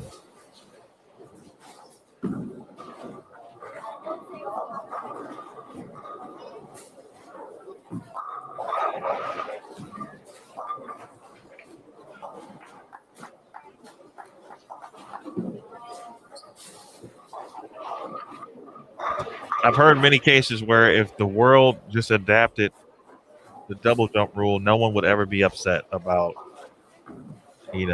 someone coming up on them, all of that kind of stuff, or the 1 lane or the 2 lane, or no one knows. If it's universal, I've heard many people say the bowling world would be a better place. I don't know how true that is. That is excellent, Chris Lindsay. I'm going to bottle that up. And put it on the shelf and sell it. And we'll make sure we put your license on it, your licensing, so you get some money for it.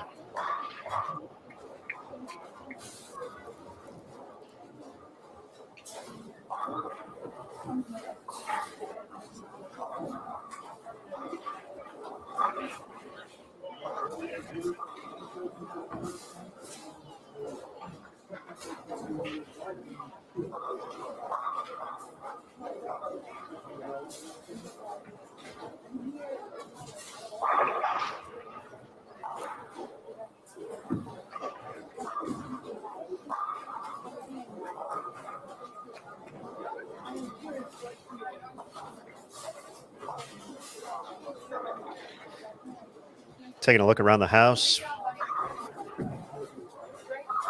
with Lane Talk. Lane Talk. Talk to those lanes. Missy Parkin on 37-38 and off to a nice start this game. 7 out of 8 can max out at 280.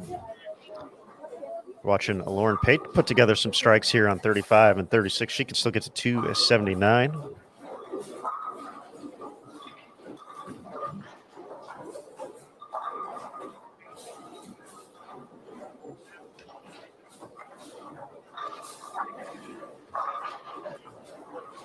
Cara Mangiola started with the front 4 before a 9 spare in the 5th. Verity Crawley on cruise control once again. Tournament leader after the first 2 games. Sydney Brummett, front 4 before a 9 spare. She's looking at another 9 spare in frame 6. Taylor Bailey at it once again. She can shoot 279 this game with the 8th, 9th, and 10th to go. Stephanie Johnson can get into the 250s.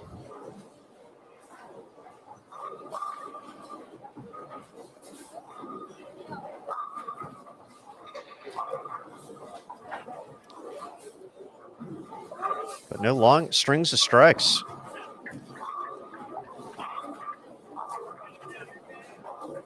To start game 3, so 300 watch 2021 Albany Open. 0 for 3. Yeah, I'm still in for 4.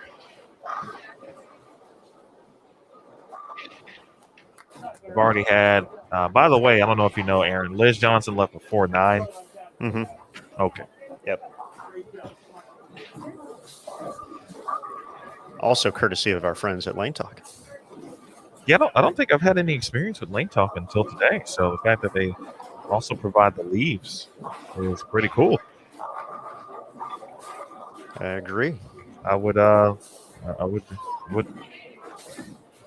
promote this product. I'm not being paid. But if someone wants to pay, Lane Talk looks like a very good practice. Might be like the Shack of the bowling industry. Wow. Just go ahead. Just pay me. Let's do it. Lane Talk. But see, you never get the food deal, the food endorsement, because you're so picky on food. That's not true. You're very critical. I don't see you. I mean, my standards might be high. Your standards are high, yes. So that's the thing. Like, I don't know if you could give a full, true endorsement of a bowling center sandwich combination, perhaps, if you didn't agree with it. Well, I think it'd be better to taste the food first prior to signing the deal. I just can't. I'm just picturing Shaq in the Domino's or whatever it is that whichever pizza company he's representing, where he walks in with the wig on. That's all I'm picturing right now. I would do that in a heartbeat. I would dress up in that regard. I would be the perfect secret shopper. Like, I've been trying to do that side hustle for a long time.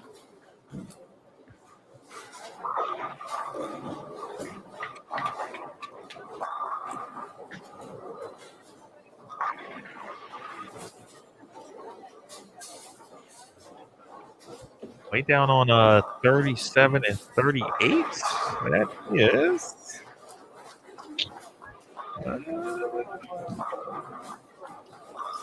Is it Missy Parkin? Yeah, yes, it is. I think so. Yeah, man. Okay, Missy.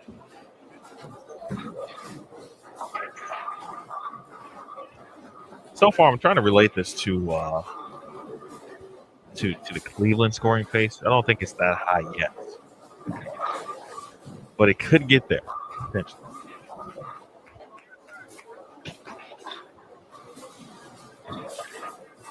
Lauren Pate could get to the 250s here after that strike in frame number 9. 256 still out there for her. Julia Bond working on 4 in a row to head into her 10th frame. And Jellamar with the strike.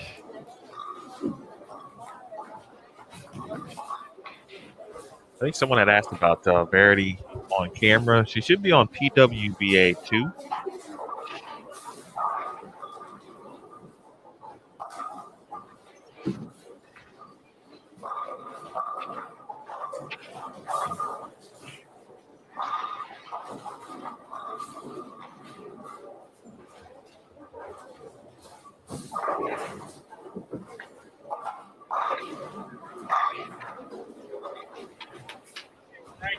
Someone when we were talking about up the boards and playing them straight, I also feel this is Carrie Smith's bread and butter as well.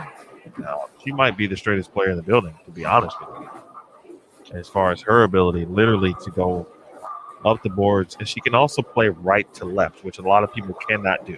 Mm-hmm. So if you need her to point to, she can do it. If you need to throw it over the one board, like throw it over the gutter, she can do it. Emil, as you were breaking down Carrie Smith there, Brianna Clemmer just threw massive messengers at the 10 pin. It was only one, but it hit so hard it felt like 3 pins knocked the 10 pin out. I got a small look at that at the end. But yeah, Carrie had a real nice first game. She was 279 out of the gates. I missed your score recap after 2. Looked like she had some struggles in game 2. She shot 173.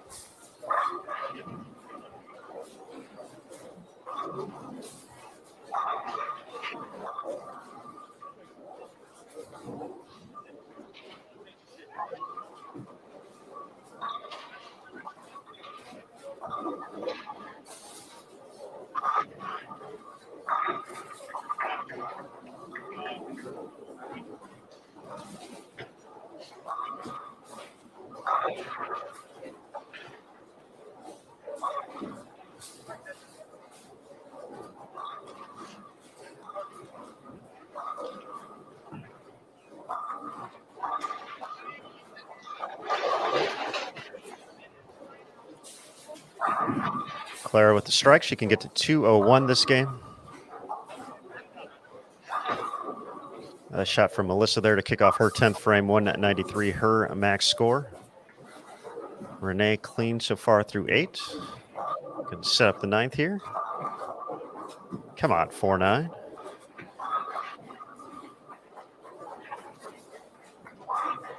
Julia Bond with the double in the 10th. This one right here for 241. The 2-time champion and the front runner for PWBA Player of the Year. And JB just keeps doing her thing, man. Week in, week out. Just very good. And a lot of things overall. Just excellent. Really good shot there from Melissa.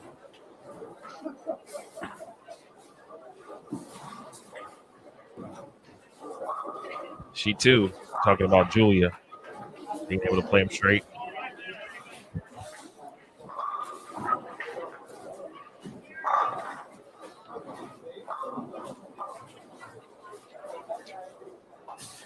Great tough right there for Renee.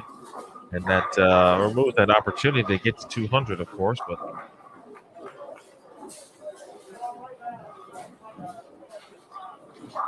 what had seemed like a good lane for the majority of the game.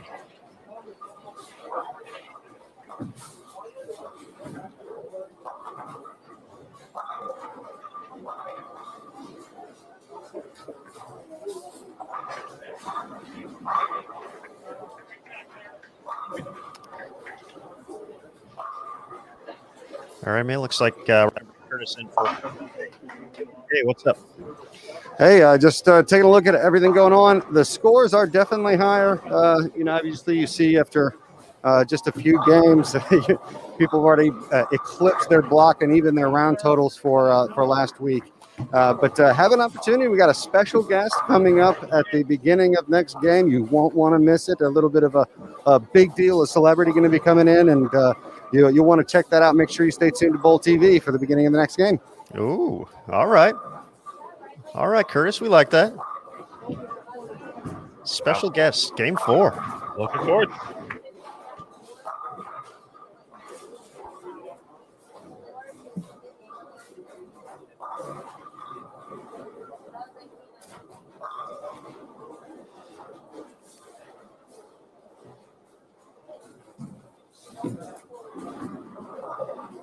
So we have a special guest coming up here in just a couple minutes.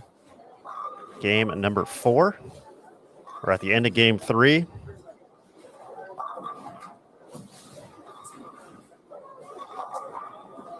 And folks, Chameleon Sportswear is an apparel sponsor of the PWBA and your source for custom and creative design jerseys for individuals and teams. Be sure to visit their website, www.camsportswear.com, for more information.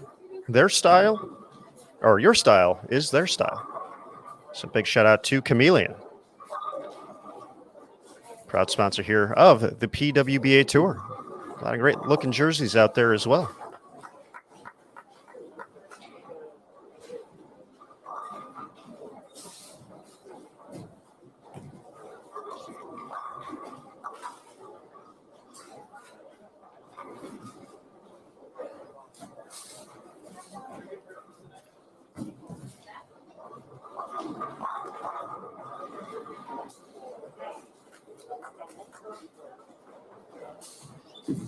.236, Brianna Clemmer. That's a high game we've seen on 33 and 34 so far. It's proven to be a little tricky.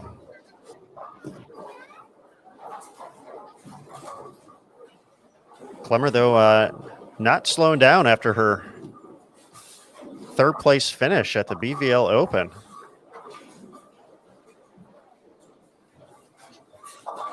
Now at plus 131. 731 out of the gates here. You know, those type of performances, Aaron, can be springboards into, you know, continued good performances. And so we'll see. But, you know, and obviously she hasn't been had too many of, you know, as far as poor performances. She's been solid, I think, throughout the entire season. You know, talking and getting a more understanding of, you know, what she's looking to do week in and week out, and making sure the process is the same. And, you know, some of these learning curves on the PWBA tour. The other things of, you know, kind of sharing the experiences with Caitlin in this case, and they're traveling and roommates. And so it's very cool to sit and just listen to Brianna discuss how she's doing, what she wants to do, and how she might get there.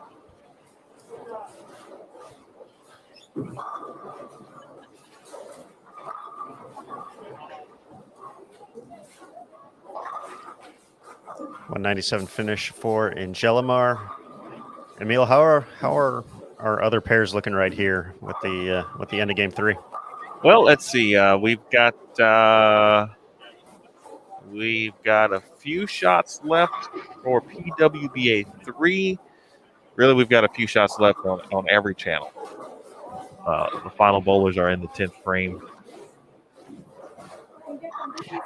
I think PWBA 2 is probably the best bet at the moment.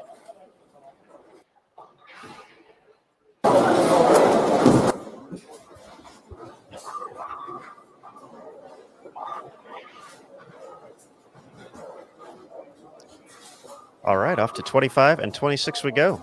Or 25, 26, 27, and 28 too.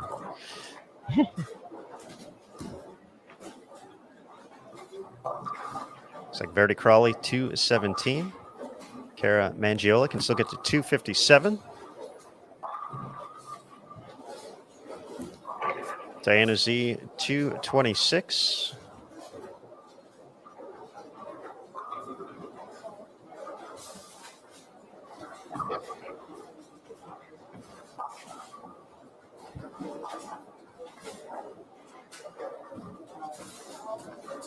Fania Kobo 213. Sabrina Divis adding on some strikes here.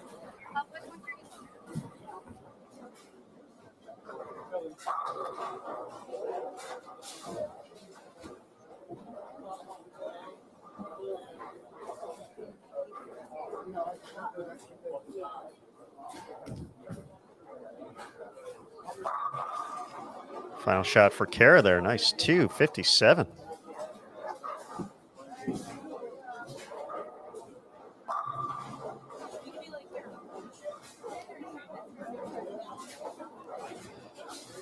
Mentioned that Carrie Smith, she shot 258 that game. She's at plus 110 now.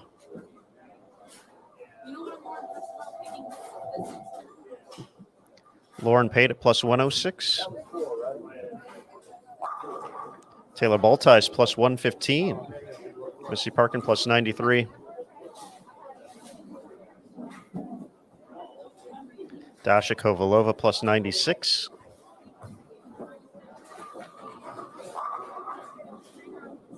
Verdi Crawley plus 127. Cindy Brummett plus 117. Taylor Bailey plus 140. She might be the new clubhouse leader here.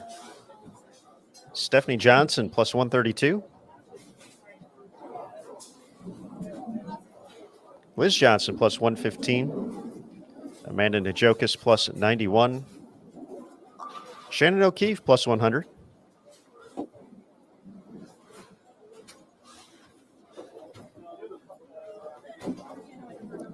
So it looks like the current number at the top of the leaderboard, unofficial at the moment, of course, until we get the official tally up on PWBA.com. It looks like it's plus 140 and Taylor Bailey leading the way.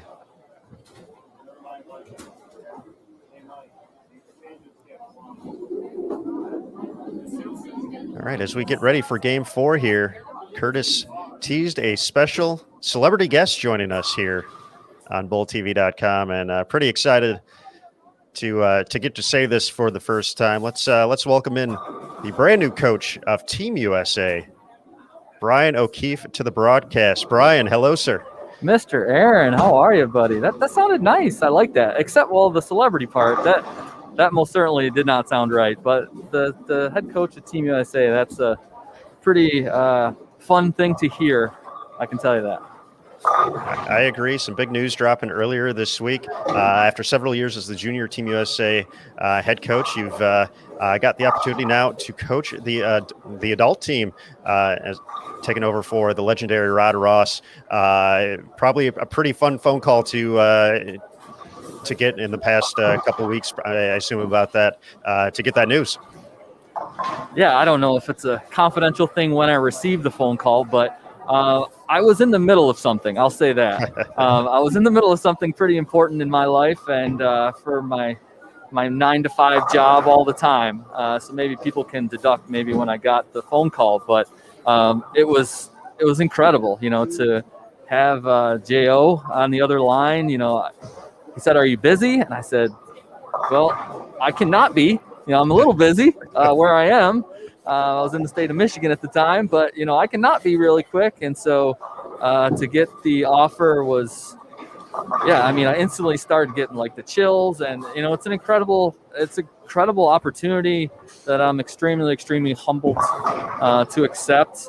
And so like I sent a message to the team and just said, my job is going to be to help prove that we are the #1 bowling nation in the world. And, that's what I'm going to do. Where are you right now after, a few days after it's been announced, right? Like, and you're here and not in an official bowling capacity, as we talked about a bit earlier. So has it kind of sunk in yet that you are the coach, if you will? That's a great question. I think at times yes, and at times no. My wife has been loving it. It's fun. We got on the airplane yesterday, and she had her Hammer backpack, and she had a Team USA sort of bag tag on it, and she's like, "Oh, are you a Team USA bowling?" And she's like, "Yeah, I've been on the team." And then she just turns and looks right at me and says, "And he's the head coach of Team USA." She can't get enough of it. It doesn't. It's, I don't know. I try and be humble about things, and it's obviously, like I said, it's an incredible honor that I do not take lightly. But has it sunk in? I'm unsure. Like I said, I think at times when people are like, "Holy cow," and then a few people have said to me, "There's only one of you in the world. There's only one head coach of Team USA." And then people start saying that, and that freaks me out. And then I have to start thinking about other things again. So, it's like I said, it's incredible. I'm blessed to be able to do it. I can't thank all the powers that be at USBC and the selection committee for believing in me and giving me this great opportunity that I will most certainly grab with both hands and take us to where we got to go. Well, Brian, certainly congratulations on that. I was excited to read the news when I first saw the press release, and just the support was overwhelming across social media and everything. So we're looking forward to the next chapter with Brian O'Keefe as the head coach of Team USA. But let's talk a little bowling here. Sure. You're up in New York. I've been told you've spent some time up here in New York over the course of your years. Yeah, it seems like I've been, like a gypsy over the last couple decades, moving around places. But I was born and raised in Rochester, New York, which is about a 3.5-hour trip from here. So when the PWBA allowed spectators again, because as Emil pointed out, this is the first summer of the PWBA tour that I'm not working and I'm not ball repping. So I've been sitting at home watching these broadcasts. Last week I actually made a few things in the chat, under Shannon's name about her fouling or whatever. So just sitting on the couch watching bowling. So when they announced that they were going to have spectators, I also haven't seen my parents in quite some time. As everyone is aware, COVID hit everybody. And so I haven't seen my parents in 2 years. They came to watch the NCAA National Championships in Cleveland, Ohio, which is only about a 4-hour trip from them in Rochester. So I immediately called and said, hey, do you guys want to come up? And we can just use it as a weekend to see each other, and you can watch Shan bowl, which they haven't gotten to do in a really long time. I think since the PWBA stop in Rochester X amount of years ago. So it's an opportunity not to come home, but to come closer to home, but then also get to, like Emil said, to be a spectator. It feels really weird. You can see I'm sporting a McKendree pullover because it's always cold in bowling centers, but then my bottom half is shorts. And to walk in a bowling center with shorts, I've had like 5 people say something's not right. Yeah, and then I told Emil way off. Exactly. And then I told Emil the story. Yesterday we arrived for the practice session, and I didn't bring a backpack, which pretty much for 11 months out of the year, I have a backpack on me because it has Aberlon pads. It has, whatever I need. It has a notepad. It has all the things that I need when coaching. And so to walk into a bowling center without one, or actually not even walk in a bowling center without one, because I didn't even bring it. So it was still at the home that we're staying at. We're staying at great family friends, and one of our players at McKendree, she's from the area, so we're actually staying at her parents' house. And so I didn't even bring the backpack. It was still at their house, and that felt weird. So it felt so weird that this morning, guess what I brought? Yeah, I brought the backpack. Now I didn't bring it in, but I have it just in case. It's like your wallet, right? Exactly, it's my always binky. On you. Yeah, it's my binky. Yeah, it's like I need it. I need my bowling backpack. All right, Brian. So obviously you know the players. You have repped for a very long time, and obviously we know about your coaching prowess. So this pattern, the gutter is available. We've seen high scores already. We expect to see more strikes. What have you seen from the players through the first 3 games as you've watched, and what might you anticipate as far as moves go? Will you see players making critical moves left at some point? Yeah, I think the main thing anytime you bowl on a short pattern, and I'll put the air quotes up there, the short pattern, 36 feet.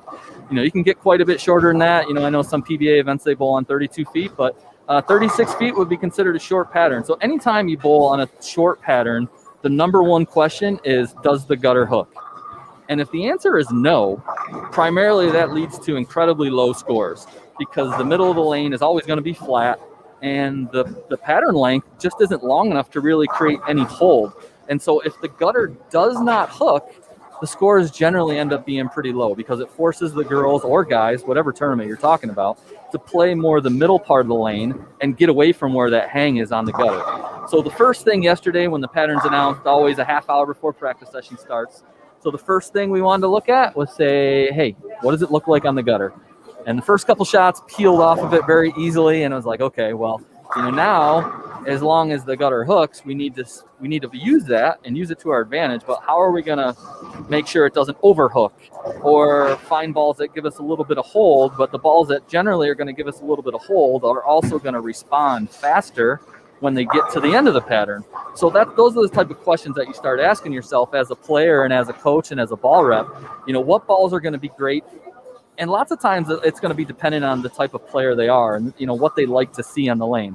The girls who like to get around it a little more or have a little more axis rotation, or for lack of a better term, their hands more on the side of it at release, those girls generally are going to be throwing some stronger balls, some balls that pick up a little sooner so that by the time the ball gets to the end of the pattern, it doesn't have as much energy sort of saved up. I guess no balls really save energy, but they just don't use their energy as quickly. And so they don't have as much energy at the end of the pattern. And so it makes it a much smoother transition and something that's controllable. Where the girls who tend to be a little more up the back of the ball, or maybe the higher rev girls, their balls pick up sooner anyways. And so they don't really need that surface to help slow the ball down. And so you may see some girls get into some shiny balls, but just some smoother shiny balls, not the real aggressive ones, the ones where, every pro shop operator in the world loves it when people come in and say, I want my ball to skip flip. Not those type of bowling balls, the more continuous, smoother type shapes but the ones with the shinier covers. And I know that was a 7-minute answer to one question, but I tend to be long-winded, so my apologies. That was perfect. Excellent stuff there, Brian. And we have a score update real quick, and I'm going to work this question into you as well again, Brian. But Taylor Bailey leading the way, plus 140. Stephanie Johnson, plus 132. Brianna Clemmer, plus 131. Your top three at the moment. Verity Crawley, plus 127. Sydney Brummett, plus 117. Taylor Baltice and Liz Johnson, plus 115. Carrie Smith, plus 110.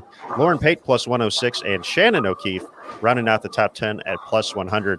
And Brian, we've talked about the many hats you wear in the industry, and director of bowling at McKendree University. I know one very near and dear to your heart. You and Shannon have been with the program a couple years now, and you guys are starting to see some of your players. Some of the players who came in, you were able to recruit. Come out here on the professional tours now. We mentioned Lauren in 9th place. We got Brianna and Taylor in the top 3. So for you as the director of bowling, getting to see these young athletes, you got to spend some time with them on Junior Team USA, but it's probably a little bit different as far as how much time you get to spend with them. It's every day as at McKendree. So for you, seeing these young players have success come out of the program, Brianna Clemmer making the step ladder finals last week. What's it just mean to you to see them have the success out here at the next level?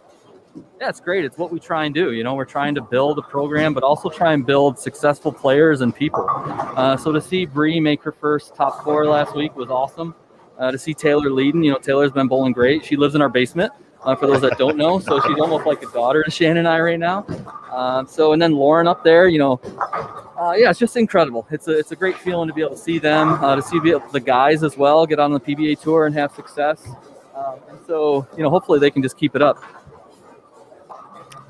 Absolutely. Well, Brian, we are going to let you go back to spectating here. All right. Well, thanks for having me. We definitely appreciate the time, as always. I'm glad you kind of get to relax a little bit this week with all this. Hopefully a little bit relaxing. But congratulations again, the new head coach of Team USA, Brian O'Keefe, joining us here on Bowl TV. Brian, thank you, sir, and look forward to chatting with you some more. All right, gents. Well, yeah, anytime. I'm here all weekend just watching. So anytime you want maybe a little bit of insight, I can be here. Come grab me. Congrats again, my guy. All right. Thank you. Thanks, gents. I appreciate it. Thanks, Brian. Yes. Bye-bye.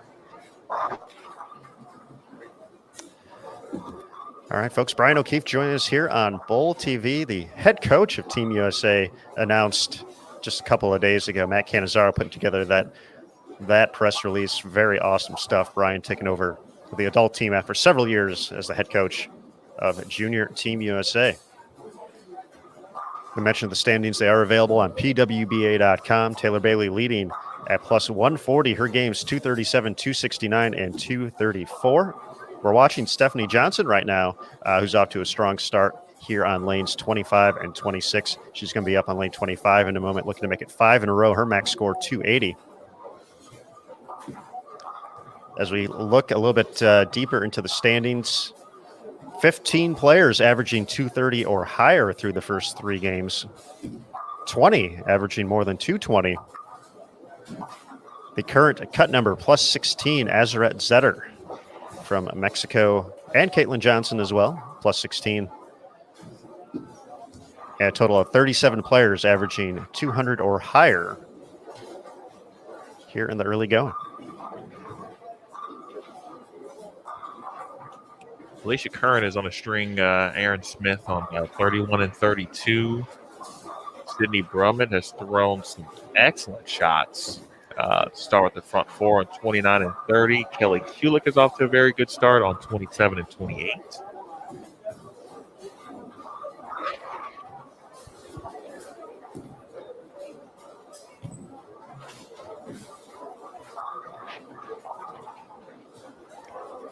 We were talking about jerseys again. Shout out to, again, Jeannie and Sandy. Getting a lot of love in the chat, and they should. But at some point, for those who've already seen Kara Mangiola on a particular channel already today, but you may see her again. But it is National Donut Day for those who may not know. Oh.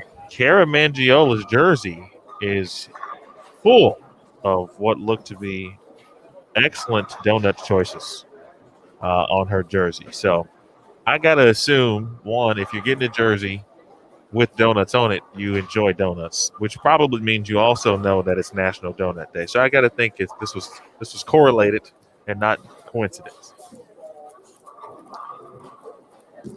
So, Mila, are you saying if you're back home right now on this, what's today, June 4th? Yeah. You and me a trip over to Munster Donut?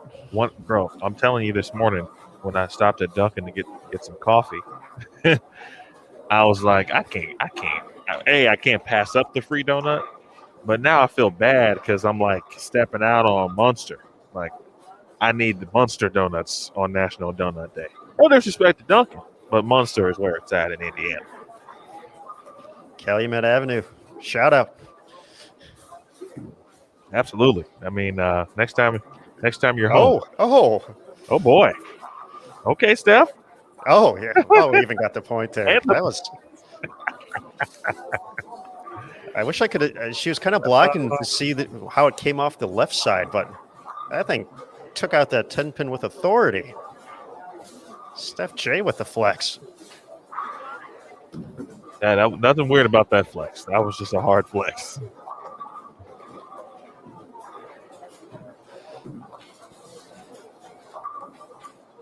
String's still alive for Kulik and Brummett. See Kelly stepping up here for her 6th frame momentarily.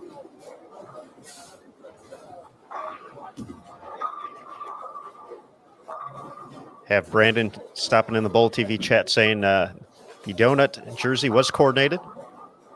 Kara had it on her social media. And now another C word confirmed. Thanks, Brandon.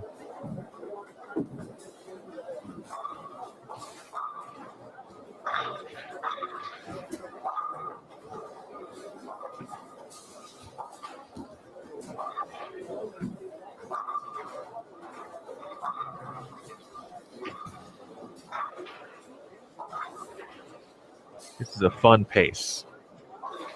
I can't stop thinking about Munster Donuts now. Yeah, a little red velvet. The red velvet. Just a nice little cup of coffee. Sit at the. I haven't tried the coffee yet, but I also know that you have sat inside the residence or the business, I should say, and had said coffee and donut. I generally just take it and go. Of course, via COVID, they weren't open for a while. And when they reopened, it's still curbside or parking lot pickup, basically, where you can call your order in and they will bring it out to you. So anyway, next time you're in town, buddy, you already know the deal. If anyone else is near Munster, I would highly suggest it.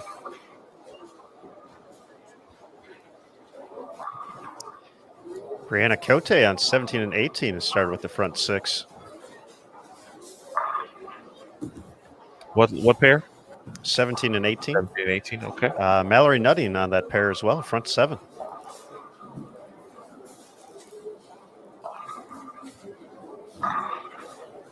There are several other donut places or shops, stores, etc., also in the city of Chicago. Some legendary type spots all across the city. So whatever side of town too, north, south, west side, go downtown. I think I'm going to probably stop talking about donuts now because, and everyone else is in the chat too. So these are the things I like about Bowl TV, man. Because I'm going to take screenshots. And if I am ever in these places like Jonathan mentioned, I am going to check out those spots. Over on 29 and 30, you mentioned Sydney Brummett starting off with the front 6. She had a 6 spare in the 7th. Stephanie Zavala trying to get some things going here. She can still shoot 280 this game. Stephanie a little bit farther back in the standings. Minus 22 in 45th place. So this would be a big opportunity for her to not only get to the right side of plus, but make a nice little run here. Another player a little bit farther back, Liz Culkin at minus 39. So we know Liz has the hometown support out there. Still looking to get something going here. 201, 192, 168 her game so far. Here's Stephanie kicking off the 10th. Can they get another light hit to cooperate?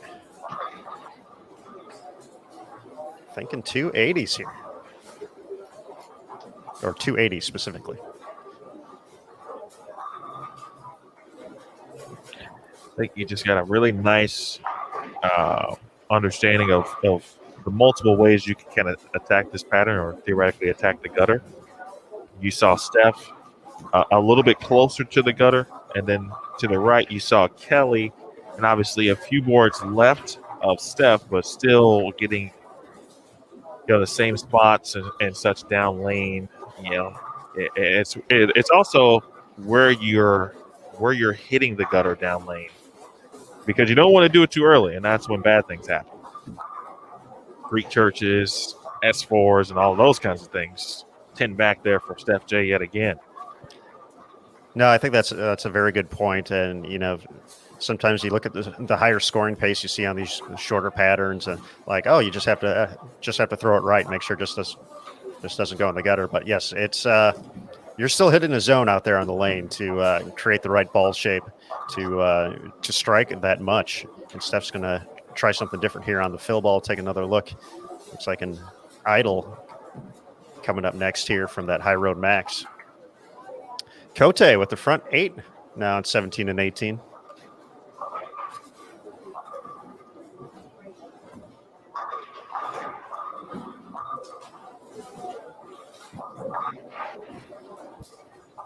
Brianna was at plus 33.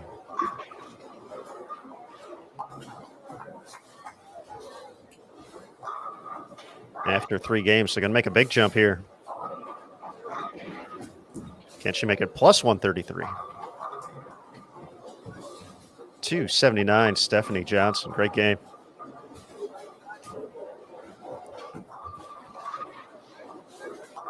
It's going to get her to plus 211.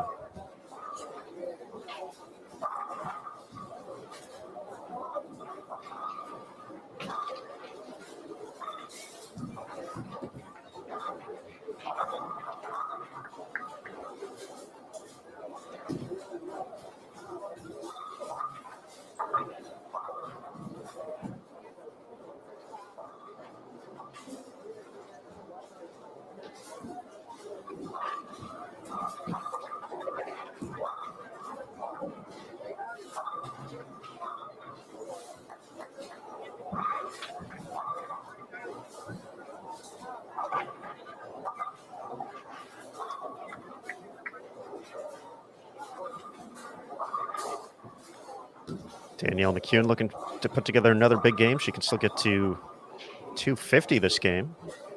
Chanel Irwin, 279, still out there for her. Mention another local player in the field.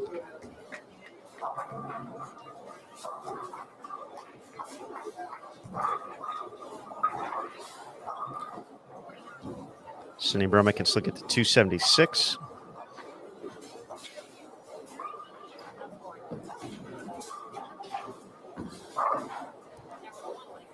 Brianna Cote up in the 9th frame.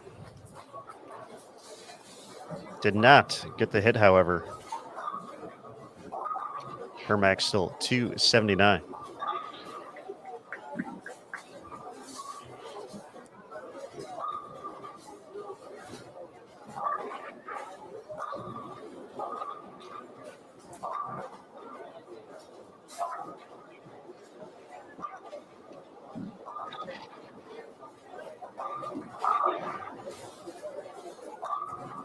Man, Sydney Brummett, man, looks really good today, Aaron. Her shot making right now is impeccable. She is throwing some urethane.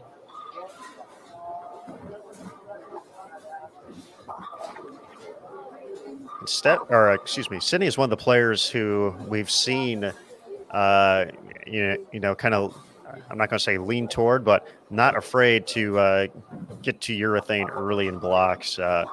specifically at the regional event at the ITRC during the Kickoff Classic Series. She went to that right away during that event and just bowled phenomenal on her way to a third-place finish. Yeah, I feel like I need to apologize to her because when we talk about urethane and players throwing it on this tour, I always forget about Sydney. And you're right. She often will throw it and doesn't hesitate in many cases. And so I need to always remember that to put her in that group of players that does like to throw urethane on the PWBA tour. So you're saying Sid doesn't kid when it comes to urethane? That is correct. She is very successful with it. I'm still going to call her Sid the Kid, too. Maybe until – no, I was going to say maybe until, like, you know, she gets her first title right. But, no, I think that's just a nickname that she's got to stick. Unless she then says, nah, like my son would tell me.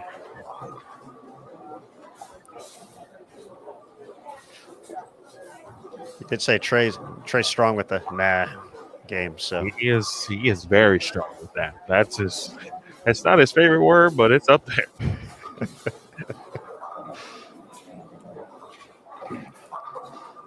All right, 10th frame underway here. Already wrapped up on 25 and 26. Stephanie Johnson lead the way with 279. Laura Plazas didn't get to 208. And Kayla Crawford 183. But Kelly Kulik 279. Still out there.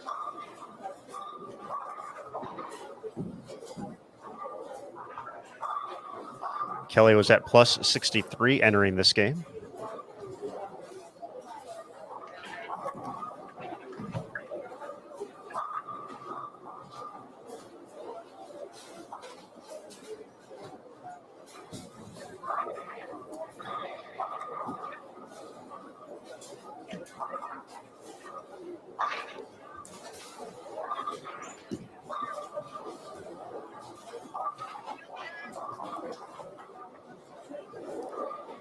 Crawford 183, 195 for Plazas. Jessica Abel working on a couple strikes here. Still get to 192.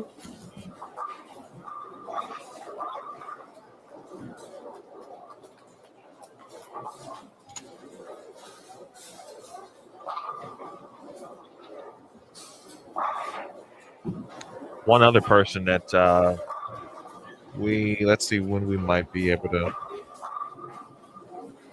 see her.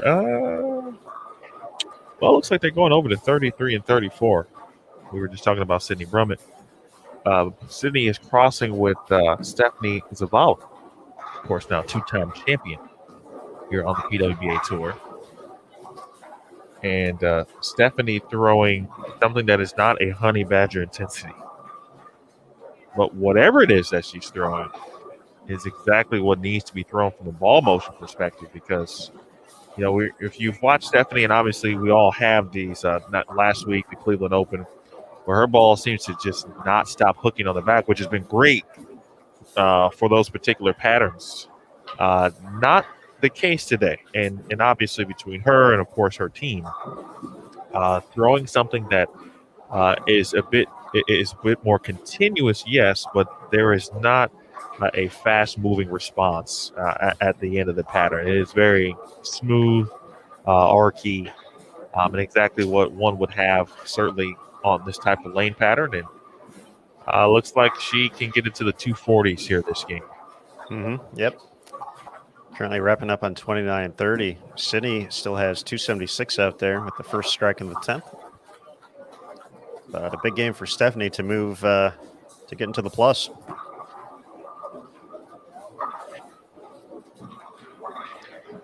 Kelly Kulik is going to be north of plus 120 here. This 260 effort. 267 officially. So she'll be at plus 130.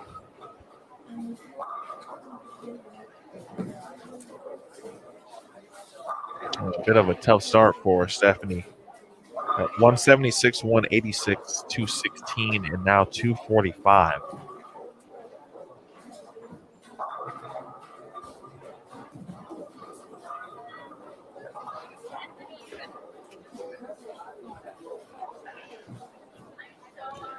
Yes, that 33 and 34 does not seem to be a very fun pair.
A few final shots here from PWBA 4.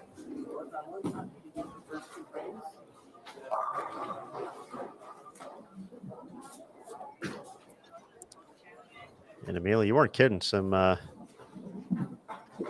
rough scores up there.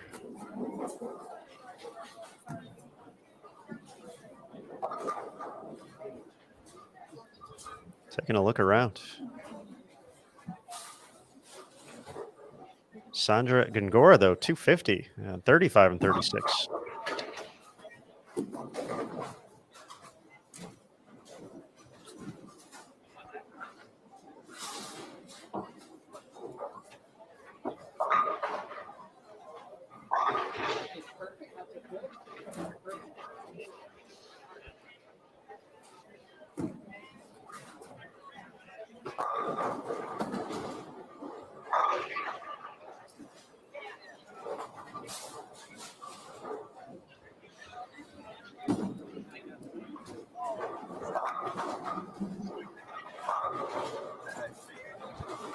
I would be very interested to see if Sydney Brummer can get any traction on 33 and 34. And if the gutter isn't really playing well, as mentioned in the chat, Brian, of course, then what I just watched Sydney do on 29 and 30, would be completely opposite of what she might have to do on 33 and 34. We'll see her coming up next in Game 5. Verity Crawley going to kick things off, though, wasting no time. She's at plus 148. Leading the way for the 4 competitors who have been crossing with her throughout the course of round number 1. Nice strike to kick things off.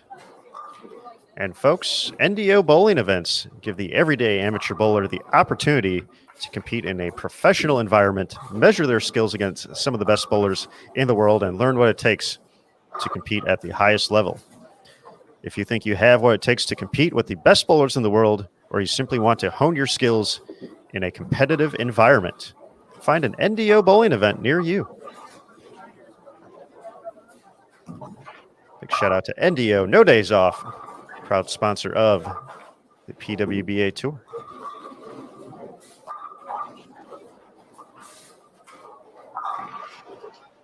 Omar, I see.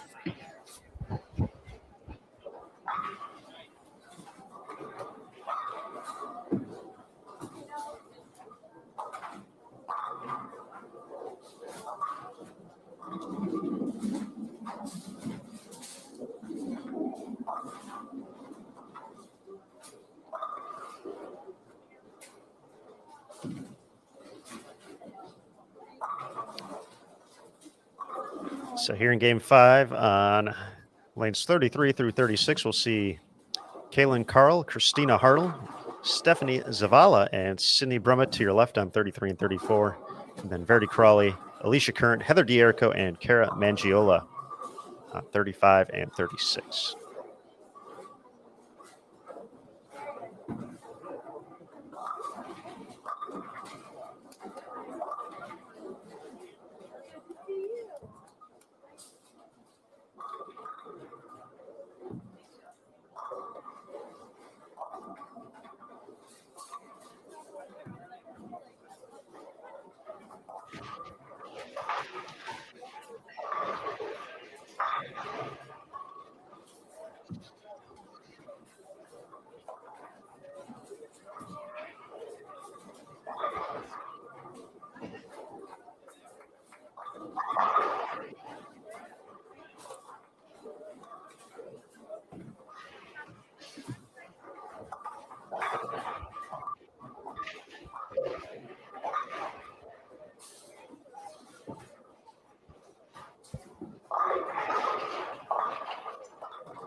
Aaron Smith will be back in just a moment while we wait for his impending arrival.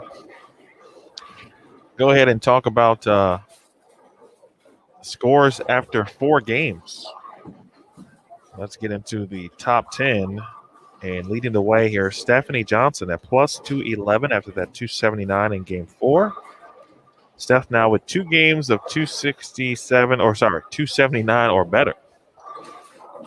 287, of course, game 1, 279 in game 4. Sydney Brummett, after the 275 in game 4, has moved into second at plus 192. And Liz Johnson now third at plus 162. Carrie Smith, after that momentary hiccup in game 2, where she shot 173 after shooting 279 in game 1, has gone 258, 238. She is in a tie for 4th place with Verity Crawley at plus 148. There is a tie for 6th place at plus 142 with Taylor Bailey and Mallory Nutting. Yeah, Mallory, non-member. She's been in his top 10 for a while now.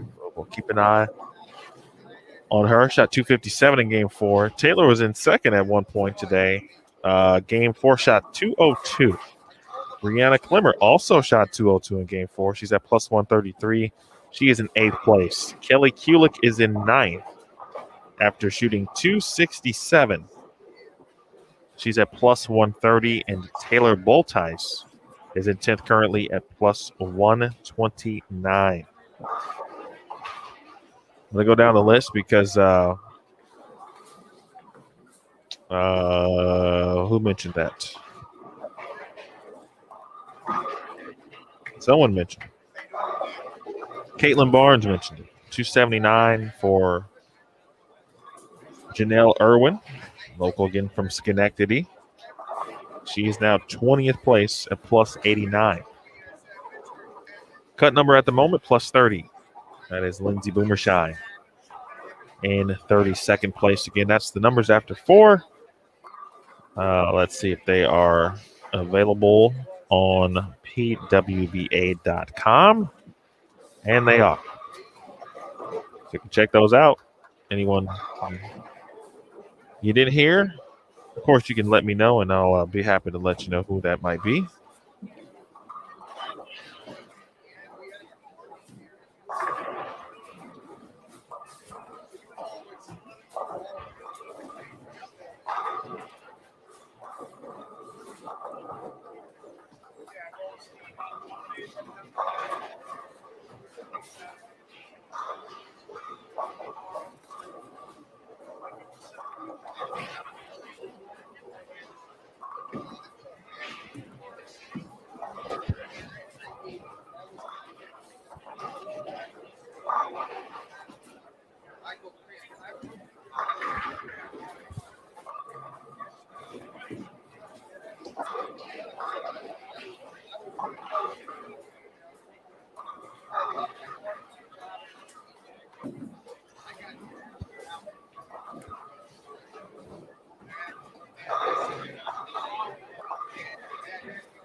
Good morning, Susan.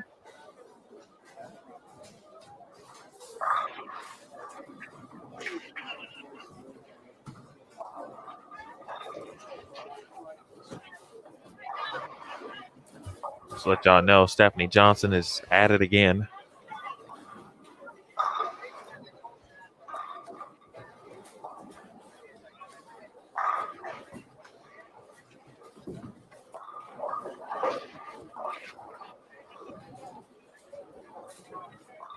Good look here at Sydney Brummett. Now an assistant coach at Mount Mercy University. Not sure you can throw it better than that, Aaron. That was pretty darn good. It's actually something else, but I can't say that on Bull TV. So, but phenomenal shot, and we kind of talked about just her being comfortable with using urethane, and that was everything you wanted to see from playing this pattern, using that type of bowling ball and that type of cover stock. Just read so smoothly, controlled at the break point. Seen it read front to back. I think that's the other thing, Aaron. That's a really good point regarding the front to back. I think this is definitely a week to be looking at the lanes in that regard. Because for the most part, players' angles are going to be pretty straight. And so reading and looking at the lane in that aspect, front to back, as opposed to left to right, I think this week would go a long way. I think the pattern is almost forcing you to look at it in that light.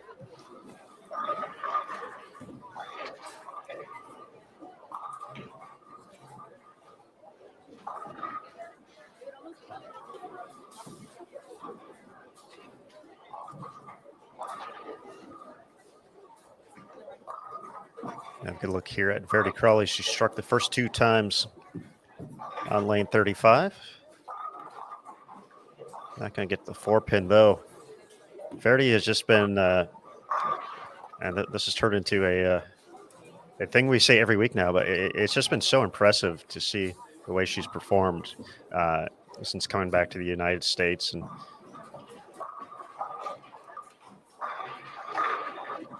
it's been really fun to watch her progression here on tour, back-to-back championship round appearances. 4th place finishes at the Queens and then at the BVL Open as well.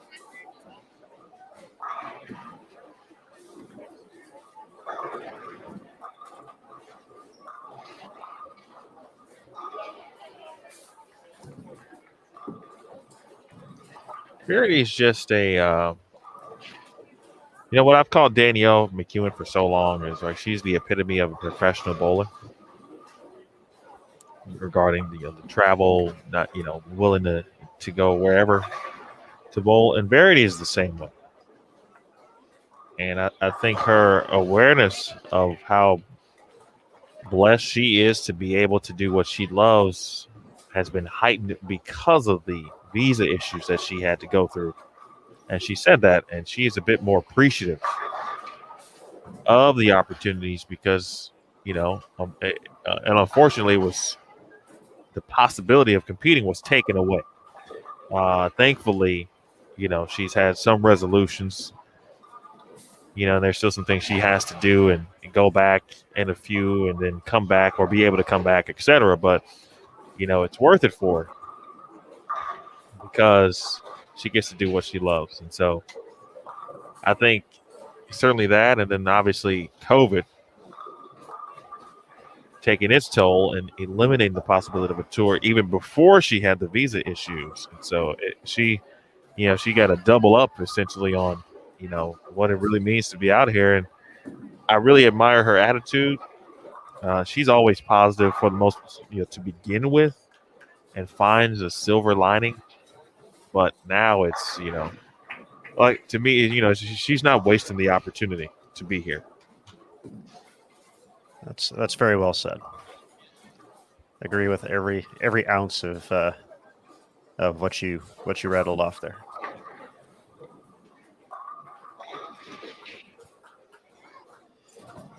We mentioned that Liz Culkin was a little bit farther back in the standings. Was sitting in 52nd place, minus 47 entering this game, but she's putting together a little bit of a run here in Game 5. Over on 17 and 18, she could shoot 270 still this game.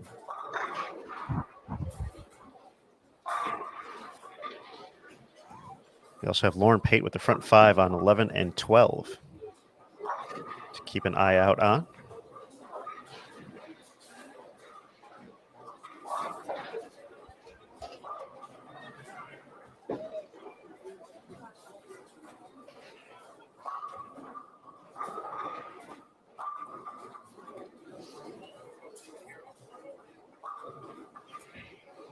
Cut score currently plus 30.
Week 10 there for Sid. And we'll see Stephanie Zavala on the left lane on 33. May not have the best angle, so from a analysis point of view, 34 might be a better opportunity, but you just watch her ball. She missed left there, but you can see that it wasn't runaway Brooklyn, which that ball certainly could have been. Because of where she laid it down, she missed left, but it slowed down, which certainly means that she's working with a piece of equipment that it's not going to be violent on the back end, which is not what you need this week. In fact, I mean that's what would go down in the books as a good miss. She left a single pin instead of 5 with a circle around it. Oh, those circles! I believe it looks like they're red numbers this week. Yes, they are. According to the scoreboard, they are red, but I don't know which one's worse. But universal, though, the universal circle around the number. I noticed on this pair that Stephanie is having kind of the same issue we saw Liz Culkin have with having the ball bounce in the heads on 34 as well. That's really interesting. And again, that observation you made earlier. Well, as someone who dumps the ball into the heads with my normal form, I usually notice that when it's accentuated. So,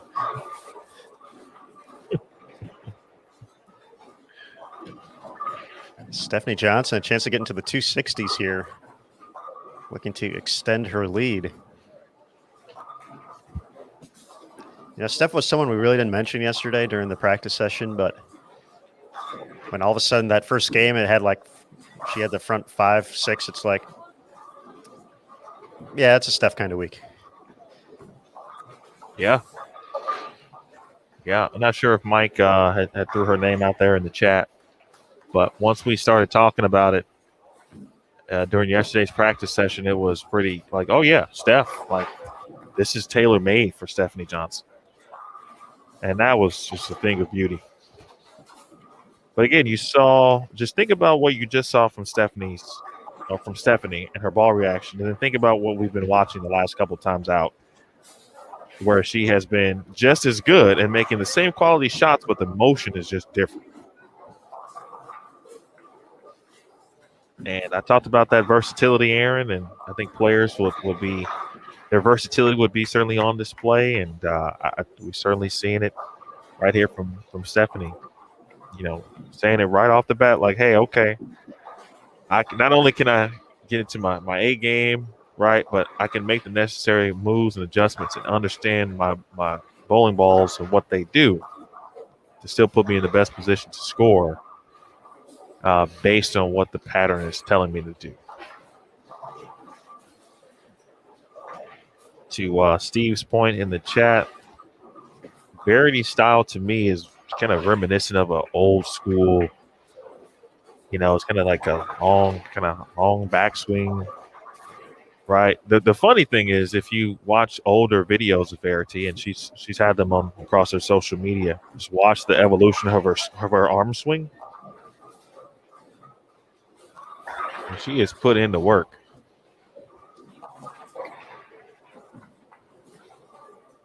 Never falls off a shot.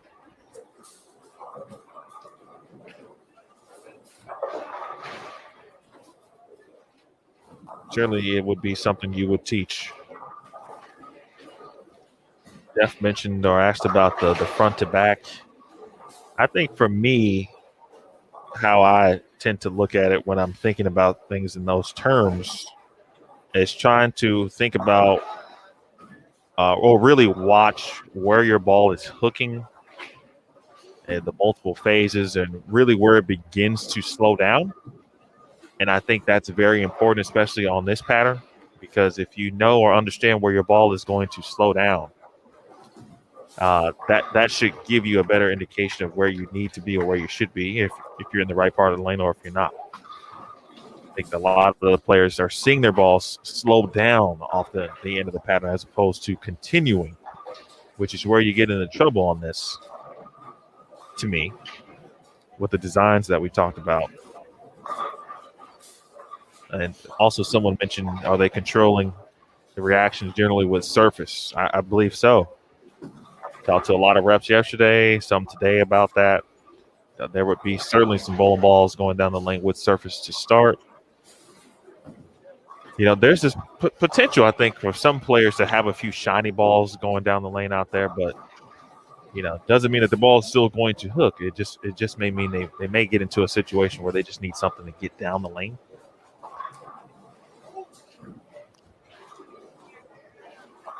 That's something Chuck had mentioned yesterday when we talked to him. Kind of looking at this part of the block is that for some of the players potentially will be able to get into something that creates a little bit more of that motion as they get steeper with their angles. Just because if you're using something that aggressive, it does have the potential to burn out if you're not getting it to the right spots. And we got a big jump there from Verity. Moving into appear to be reactive and making a big jump to the left.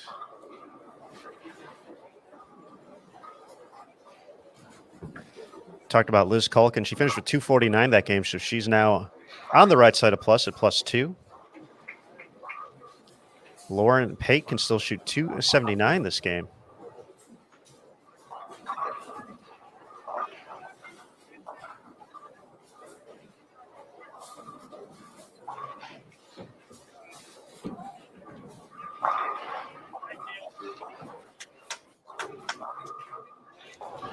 Yeah, Jeff, to that point, sometimes I try to make it make sense. But the left to right, it can be sometimes just as simple as, all right, I need to throw it. I'm standing left wherever that may be, and I'm throwing it right at whatever target that may be, which can be fine depending on what you're bowling on. And I'll just mention league, for example, but in this type of situation where you really need to be paying attention to, like, literally from start to finish what your bowling ball is going to do or is doing, it's so important to read it and watch it as it's going essentially forward. Like you got to be able to watch from each zone. So the front part of the lane, the mid lane, and what it's doing in the back end.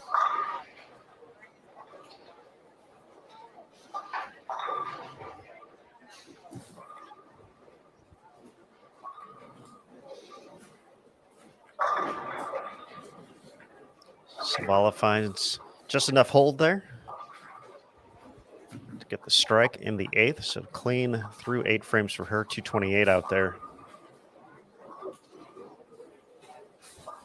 I like Steve's word. He used biomechanically.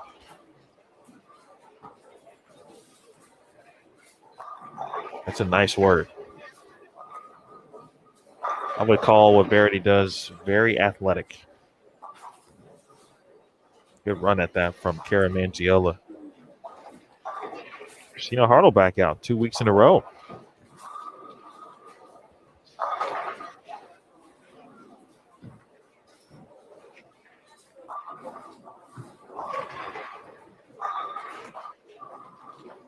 Good shot.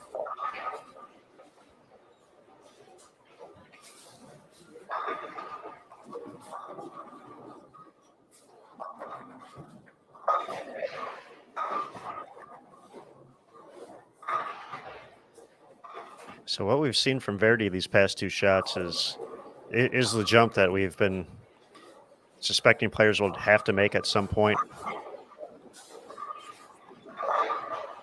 They felt their reaction was no longer good out to the right. And to be honest, I thought Verity was still pretty close there. But she felt something warranted that change. A couple 4 pins in there. The one thing we won't be able to tell, and if Curtis provides an update, well, maybe I'll try to ask him. Just kind of keep an eye on that. Another good shot there for Sydney. Is we won't get a chance to see what she will do when she makes the move to the low end of the building, because she could just be experiencing something specific to this pair. And let's see, because if she's going to 5 and 6, we know that pair has been favorable,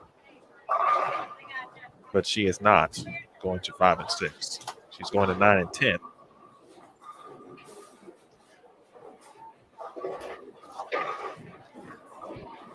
But I like the move, though, from Verity to take a look at something else here, be aggressive, and make the change. She's bowled well enough in the first four and a half games. She's still going to be walking away with this one as a high flush 7 for Zavala. Denies her the double. Yeah, and she hasn't thrown it bad all game, I would say, overall. There's a good shot that leaves the 10 pin on a wiggle. That's a good, clean, professional game, though. Strikes aren't falling, pins aren't falling like they were. Yeah, that's why spares still remain important.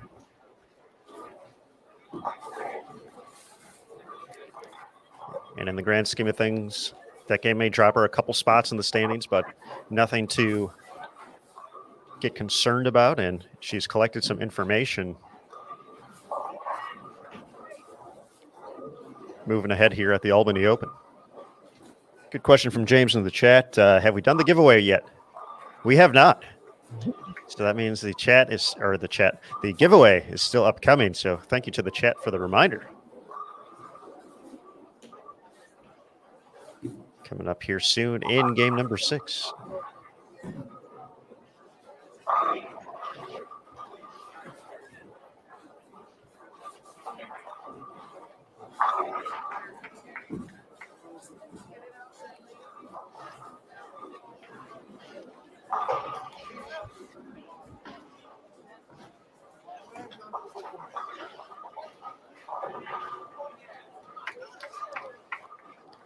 So we'll wrap up at game number 5. Christina adds another strike there to kick off her 10th frame. I Am Bowling. Good folks at Bowl TV. Logo Infusion's newest bowling apparel brand is out there and registered partner of the PWBA Tour. Be sure to visit them at iambowling.com to take a look. their line of jerseys and more. I Am Bowling. Logo Infusion's newest bowling apparel brand. Proud sponsor of the PWBA Tour.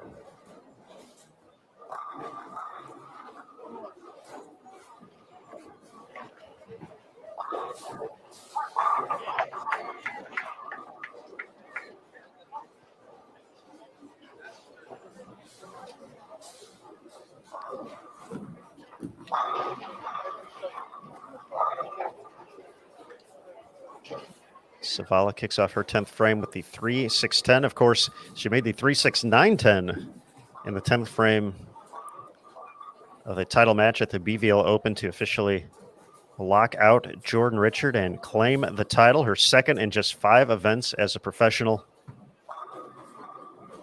to jump into the lead for the Rookie of the Year standings as well.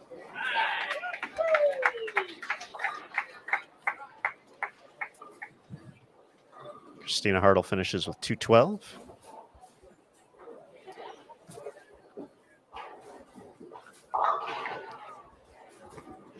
Handful of 190s, 35 and 36. So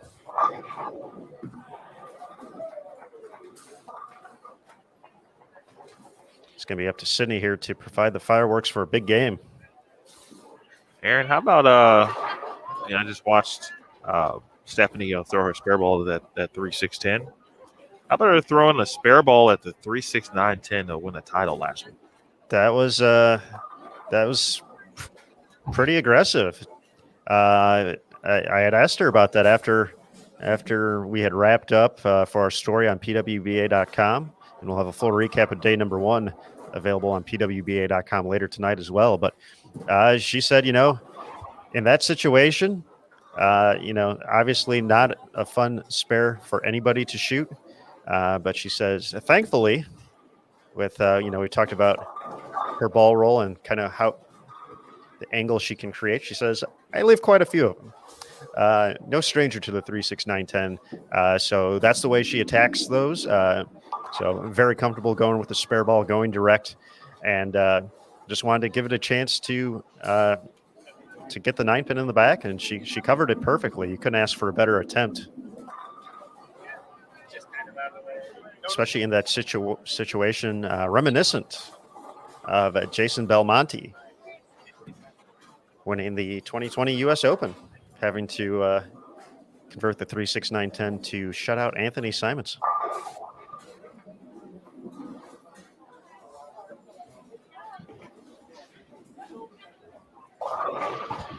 Well, I hope Mama and Papa Brummett are watching. I'm sure they are and will be at some point if they are. Because their baby girl sit here. She's might find herself in the top 4 this week when it's all said and done, Aaron. 241 there, and just following Sydney on social media, I know it's been a tough season for her. She's been working on a lot of things, trying to find the right mix so far for the year.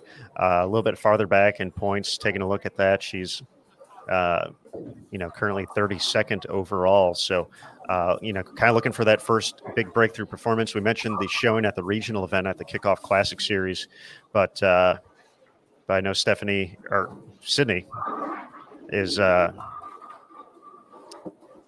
looking for a little bit more out here. And, I know one of the things she mentioned was the spare ball had been troublesome for her. So, spent a week just working on spares. It's certainly going to happen sooner rather than later for Sydney, just based off of the time and the effort and the work she puts into it on the lanes.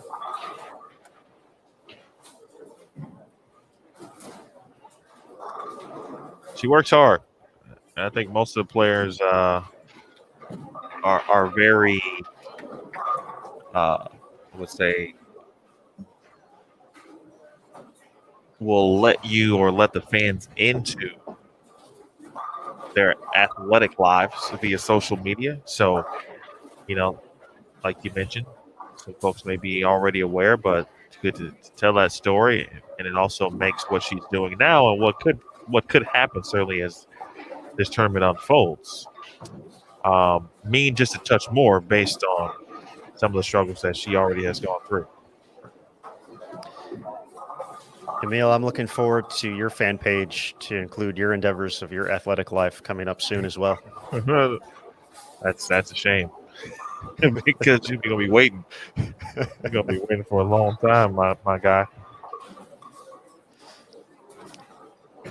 So as we transition to game number 6, we see a lot of scores starting with 11 up here. So a lot of players plus 100 or better heading into the final game of this first round. So some folks who have had success here so far in the early going of the Albany Open.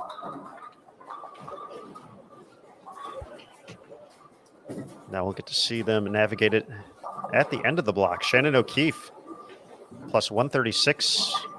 The highest tally up there from our 8 competitors joining us here for game number 6.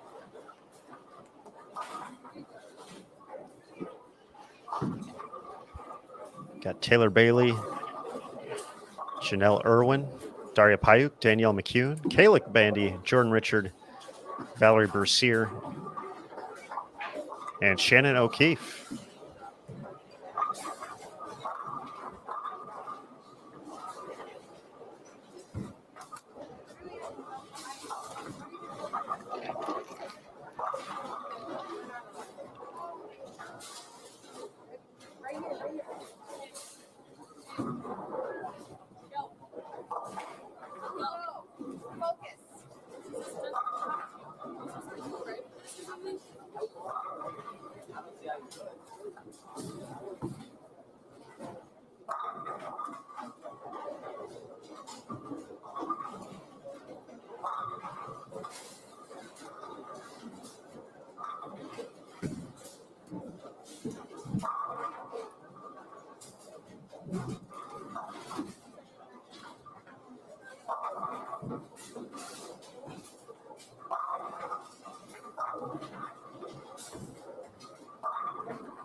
Danielle delivers the early double. You know, we were curious how far or for how long players could stay to the right, and Danielle obviously showing that still looking pretty good right there. Presumably still with urethane as well. Plus 132 for her first 5.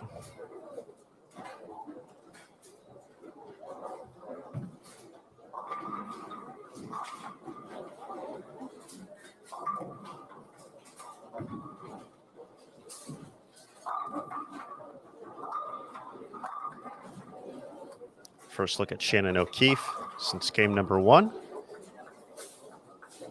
That was pretty good.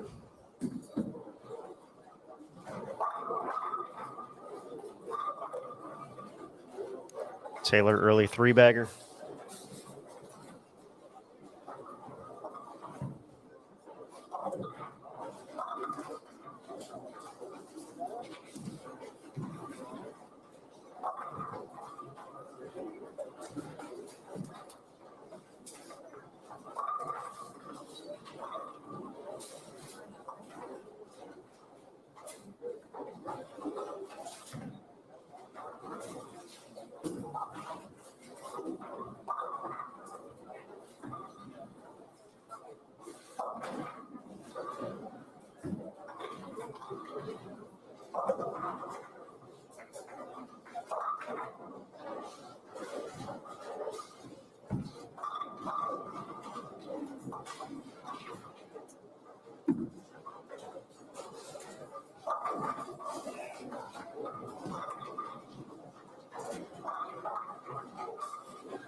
Take a look at Shannon here rocking a coffee themed jersey to go along with National Donut Day.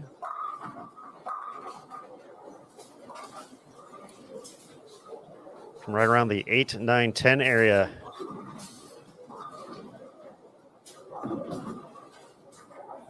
That's a 2-3 for the strike in the early double.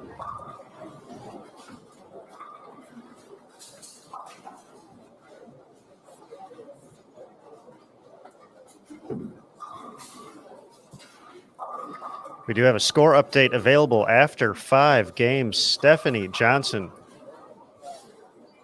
continues to find her name at the top of the leaderboard. 287, 211, 234, 279, and 256. She is at a 1267 total, so plus 267 overall. That is better than a 253 average, folks. So Steph J rolling up the strikes. Sydney Brummett, we just saw her roll 241. Sits in second place, plus 233. Liz Johnson, the 25-time titleist, plus 210 in third. Lauren Pate, 259 that game to get to plus 179. Now in the top 5, Carrie Smith, plus 164. Brianna Clemmer, plus 158. Missy Parkin, plus 157. Kelly Kulik, plus 143. Verdi Crawley, plus 140. And Brianna Cote, plus 138. Rounds out your top 10. Not too far behind, though. A few of the players we're watching right now. Shannon O'Keefe, tied for 11th at plus 136 with Julia Bond. Danielle McCune in 13th at plus 132. Taylor Bailey in 15th place at plus 114. Janelle Irwin tied for 18th place at plus 100. Daria Payuk at plus 87 in 22nd. When we go down to the cut number, it's currently plus 36, so a 207.2 average to make the cut at the moment. 5 games in. Kayla Bandy, the owner of that plus 36. Some players outside the number looking in at the moment. Clara Guerrero, plus 27. Lindsay Boomershine, plus 23. Caitlin Johnson, plus 18. Stephanie Zavala, plus 16. Fania Kobo and Susie Marine, plus 15. Ezra Zetter, plus 12. And Jelmar Beasley, plus 3. And then Liz Culkin at plus 2. 41 players, averaging better than 200 through 5 games.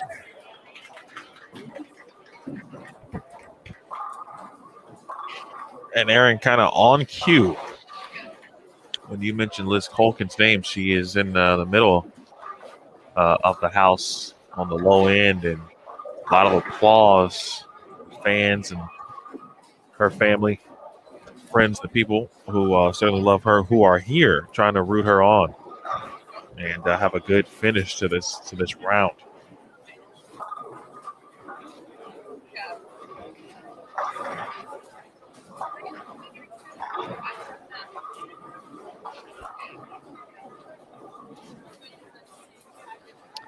Liz over on 25 and 26 to wrap up this block.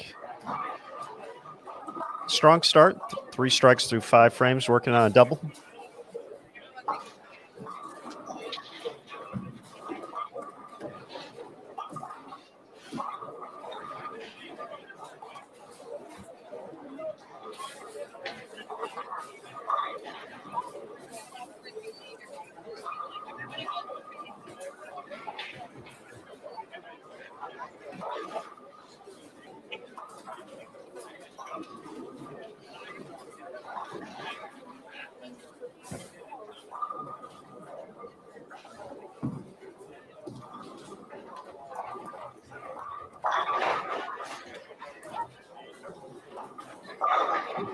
Chance to talk a little bit with Valerie this morning, and I was complimenting her on her work business-wise. Doing a great job, and I've seen a lot of great success stories. And we talked about that, and she was like, "We talking about bowling, right?" I'm like, I should apologize. Let me be more specific, because she said she hasn't been bowling well. And hopefully was looking for that to change this week.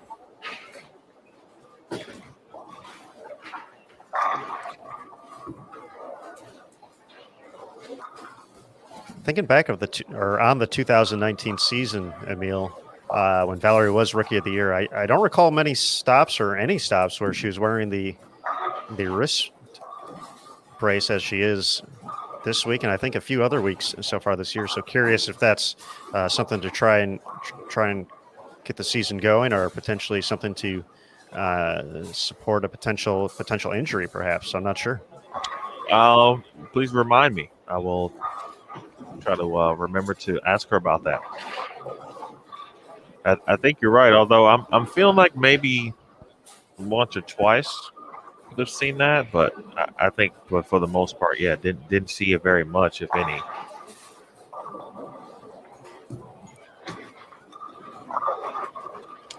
I noticed it either in Cleveland or maybe last week.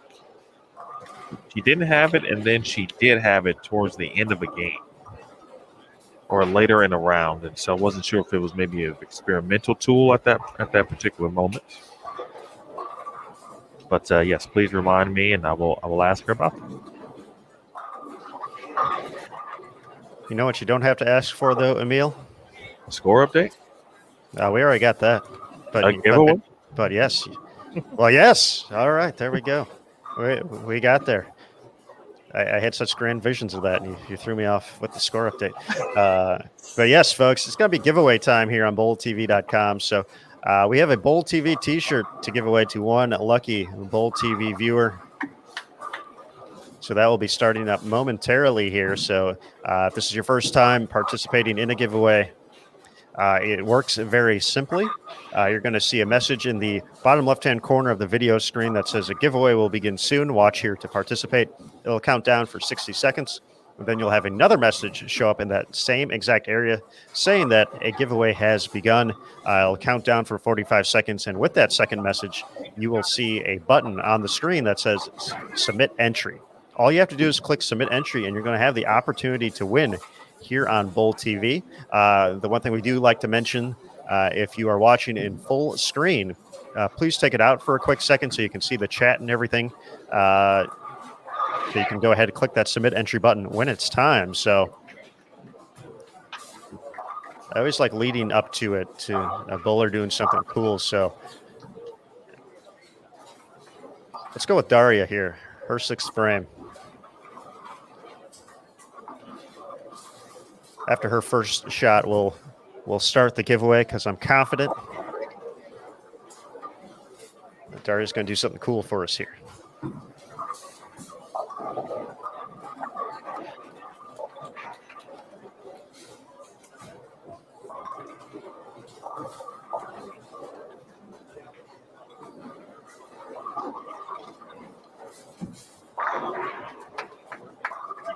Oh. Well, that was a ball change. Back to, I presume, urethane. Move right. Dead flush. High 7. Absolutely mean. But it will start off our giveaway. So good luck, everybody. Once again, wait for the Submit Entry button. All you have to do is click it. You'll be entered for a chance to win a Bowl TV T-shirt. Good luck.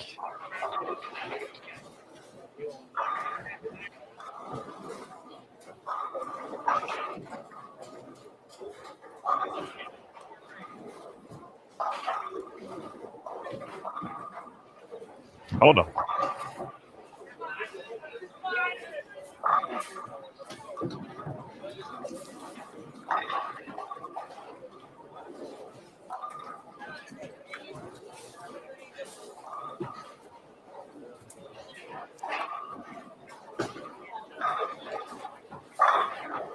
Danielle has looked really good this game.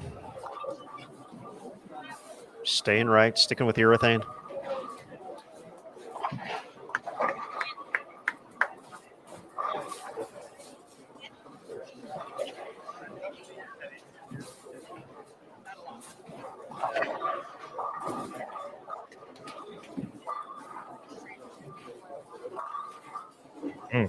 Doesn't get much better than that. Front 6.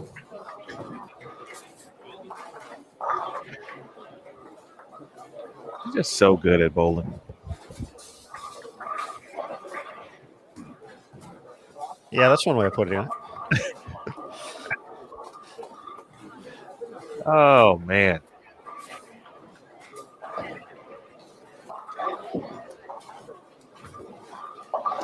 To be honest, Aaron, there was some level of disappointment, and I will wait to share that after the giveaway as seeded a winner. Not the break that Valerie certainly was looking for.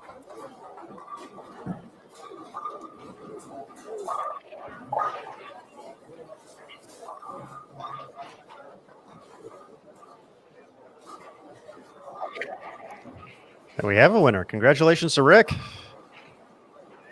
Taking home a Bowl TV t-shirt. Rick, our marketing team will be reaching out to you in the next couple days to confirm what size shirt you would like and get that shipped away. So congratulations once again to Rick, and big thank you again to everybody for being part of the Bowl TV community. We got more giveaways coming up over the course of the PWBA Albany Open. Congrats indeed, Rick. What a spare. The 7-8 textbook. There is Janelle Irwin, able to get the 4 out of that 4-9 down. And Janelle is in the top 20. In fact, she is tied for 18th at plus 100 again. Also from Schenectady, like Liz Colkin, for example. And Jessica Aiza.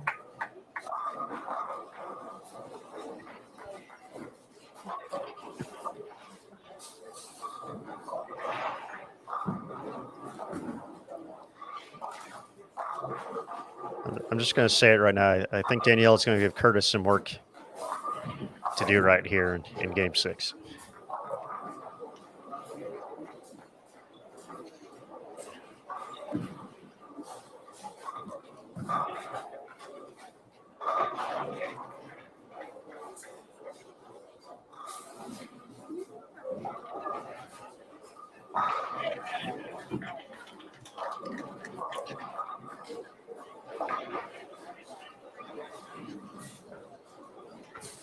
I think that's fair to say, Aaron. So my disappointment, someone who wants to be the best as far as one of the best in the play-by-play world. Follow a lot of play-by-play broadcasters on Twitter. You got a chance to see many of them tweet regarding announcements about the Olympic, or new broadcasters, quote unquote new, to the Olympics, calling a variety of sports. Coming up soon, of course, as the summer games get set to begin. And it was nice to see, and I'm reading, and I'm seeing a lot of the broadcasters I follow. I'm going to do some field hockey, baseball. What else is out there?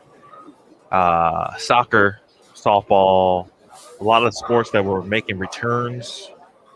Some since 2008, for example, maybe a new sport here or there. And I was reading it all, and obviously I knew that bowling wasn't going to be a part of that list. But after I got done reading it, I was just slightly disappointed, because I watched someone like Danielle and every other player out here on this tour, as she treats us here with the front 8. I'm reminded that someone like Danielle McEwen will not be in the Olympics and should be. So the rest of the athletics world and everyone else can get to know just how great she is and how great the sport of bowling is. So a minor disappointment on my end. It was not meant to bring down the broadcast, but it was a human reaction that I had by reading about some of my favorite broadcasters. Meanwhile, it looks like Curtis. I'm assuming that he's not going to tell us that Danielle McEwen has the front 8. Danielle McEwen has the front 8. How about you guys seeing that live on Bowl TV? So no need for me to go that. I just wanted to let you guys know that Stephanie Johnson finished up her day at 291 over an incredible block. She stayed in the same ball the entire time, that high road max, and it worked. Obviously worked really, really well. She liked her game plan coming in. So Stephanie Johnson most likely will be the tournament leader heading into the second block tonight at 291 over. So beating what it took to make the show last week, obviously, we're bowling on something a little different. So we'll kind of get the final scores into you guys, and I'm going to go check out Danielle McEwen. My man. Thanks, Curtis.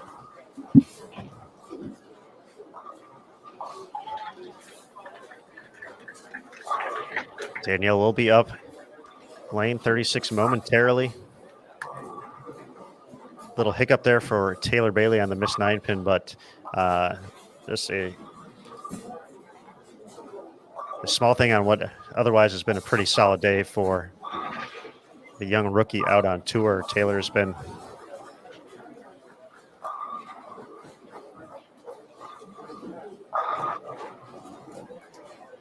pretty solid throughout the course of the block. Dropped a couple spots with 172 last game, but can still get to 226.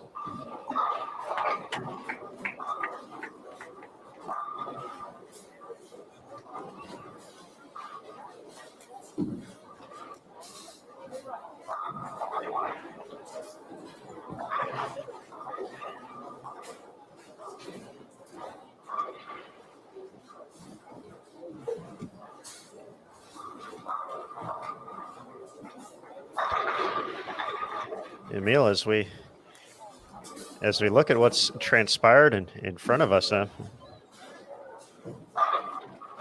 excited to see the energy. Not from Danielle, but from you. I'm ready for this call right here. Yeah, it's been a while, huh? Okay, I see what you're doing. All right, I hear what you're saying. I'm picking up what you got. Okay. All right, I'm in.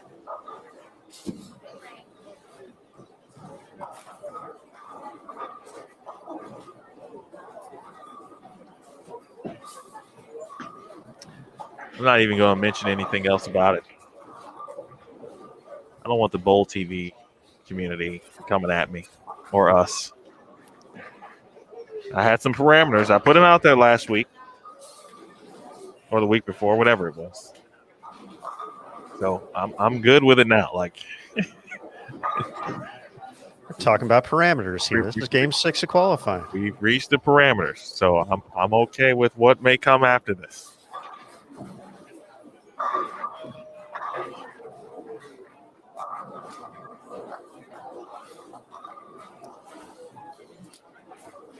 First things first, though, Daria is going to kick off her 10th frame.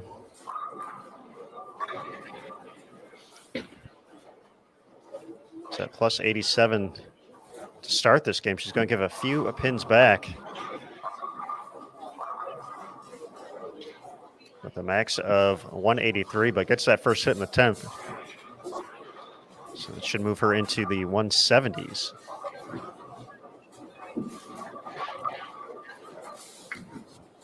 Just a quick, again, the some good combo in the chat. John, you're 100% right. And, that's what a lot of, the good people, right, who have had the campaign regarding getting bowling into the Olympics, or bowling was a part of it. Chris Bialy, Belmo was a big part. We're trying to make that happen for, this Olympics and the next two. As well, so it's that's who we have to convince, and we can only hope that the right plan is put together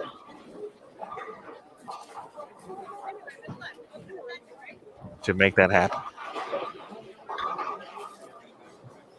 All right, so Aaron, we've got a 2-for-1 here.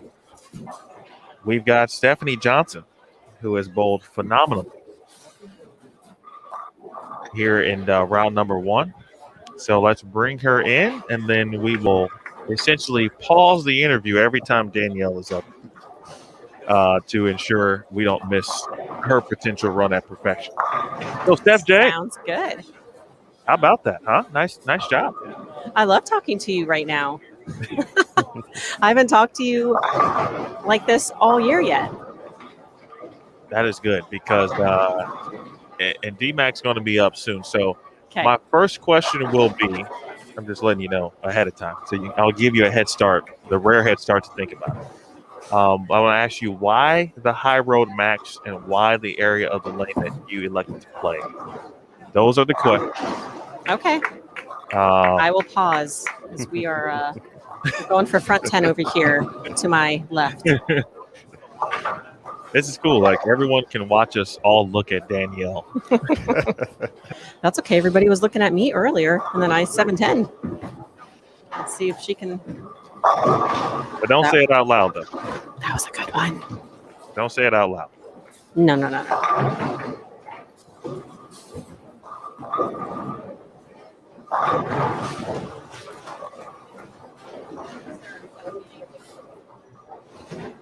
Here is Danielle McEwen. Also the urethane still, and that is 10 back. Front 10. So high road max. Okay. Yes, sir. Why was it so good today? It was just the magic ball that I decided to throw. We drilled it a few weeks back, like a 2-inch pin, and it just did the right things today. Uh-oh. Oh! Don't say it. Oh, no.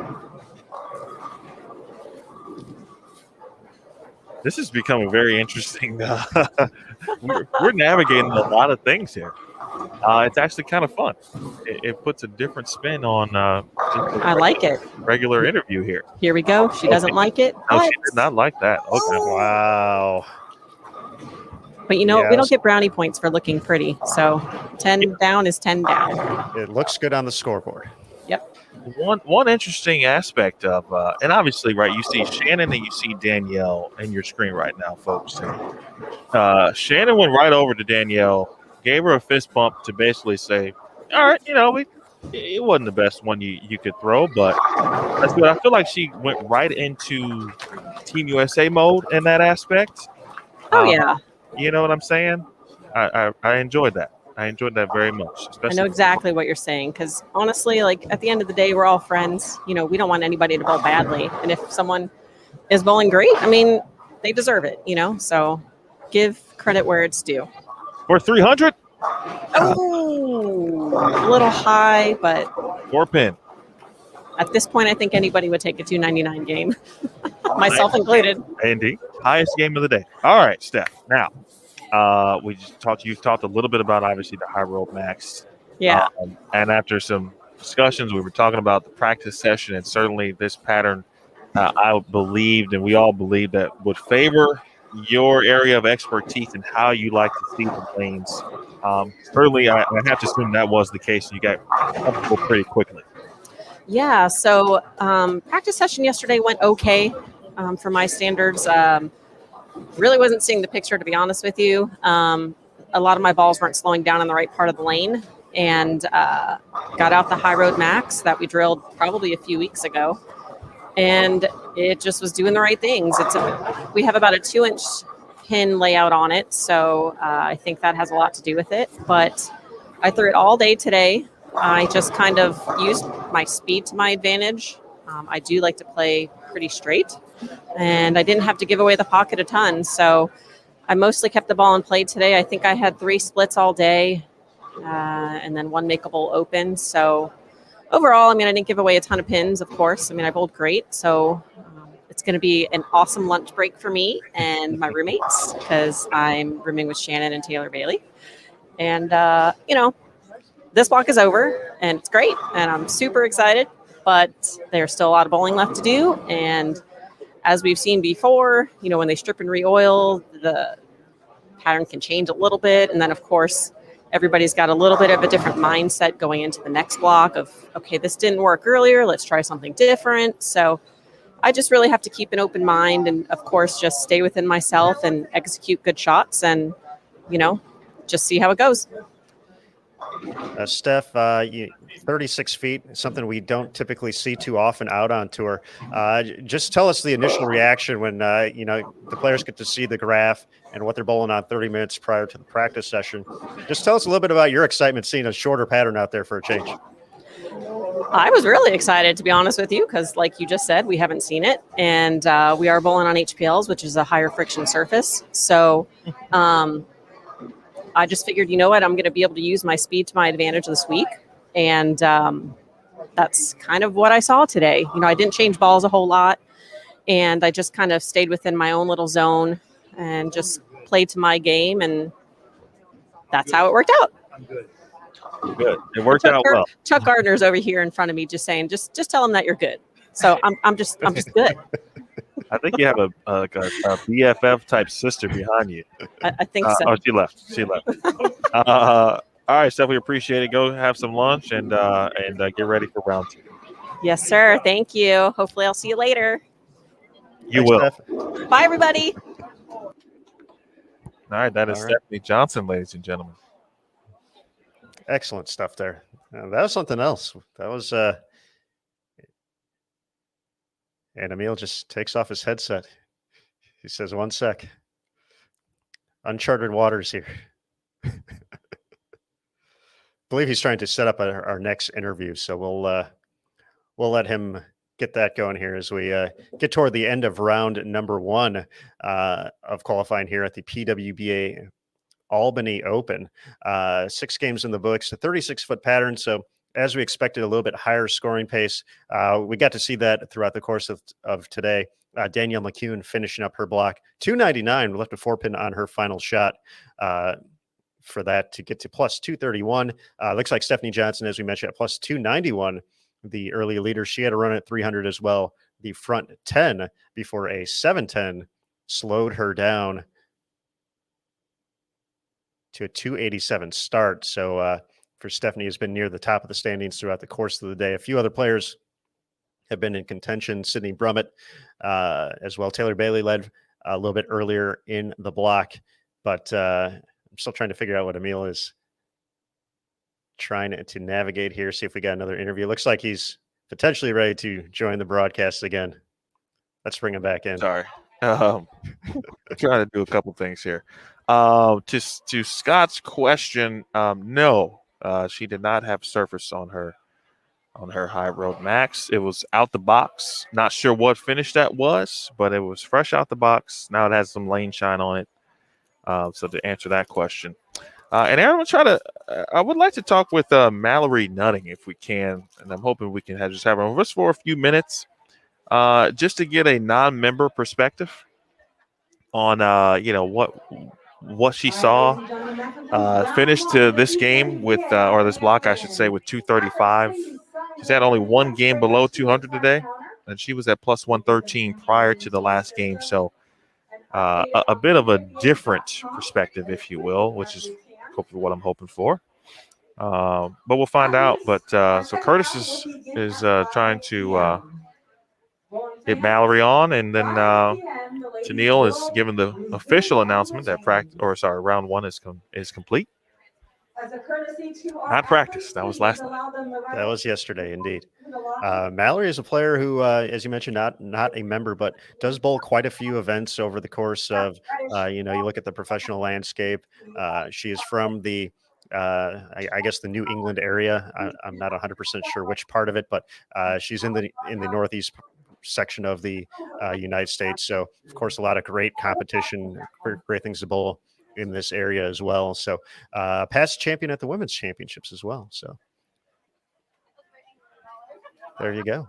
But, she's no stranger to success, which is good. It looks like we are pretty close to having her set to go as well. So it looks like, is Curtis giving you the thumbs up? I think we're good. All right, let's bring in Mallory Nutting to Bowl TV. Hello, Mallory. Hi. Hello. How are you? We're doing well. How are you after this 6-game block? Wonderful. Good. It went well. Yes, it did. Yeah. That's why I've been watching you throughout the day. Oh, thanks. Let's see if we can have Mallory on for a little bit. You finished with 235 to end the day. So can you walk us through, the kind of the start to finish, what you saw from the pattern and how you were able to get so comfortable for the most part pretty early on? I've always been really comfortable playing the gutter.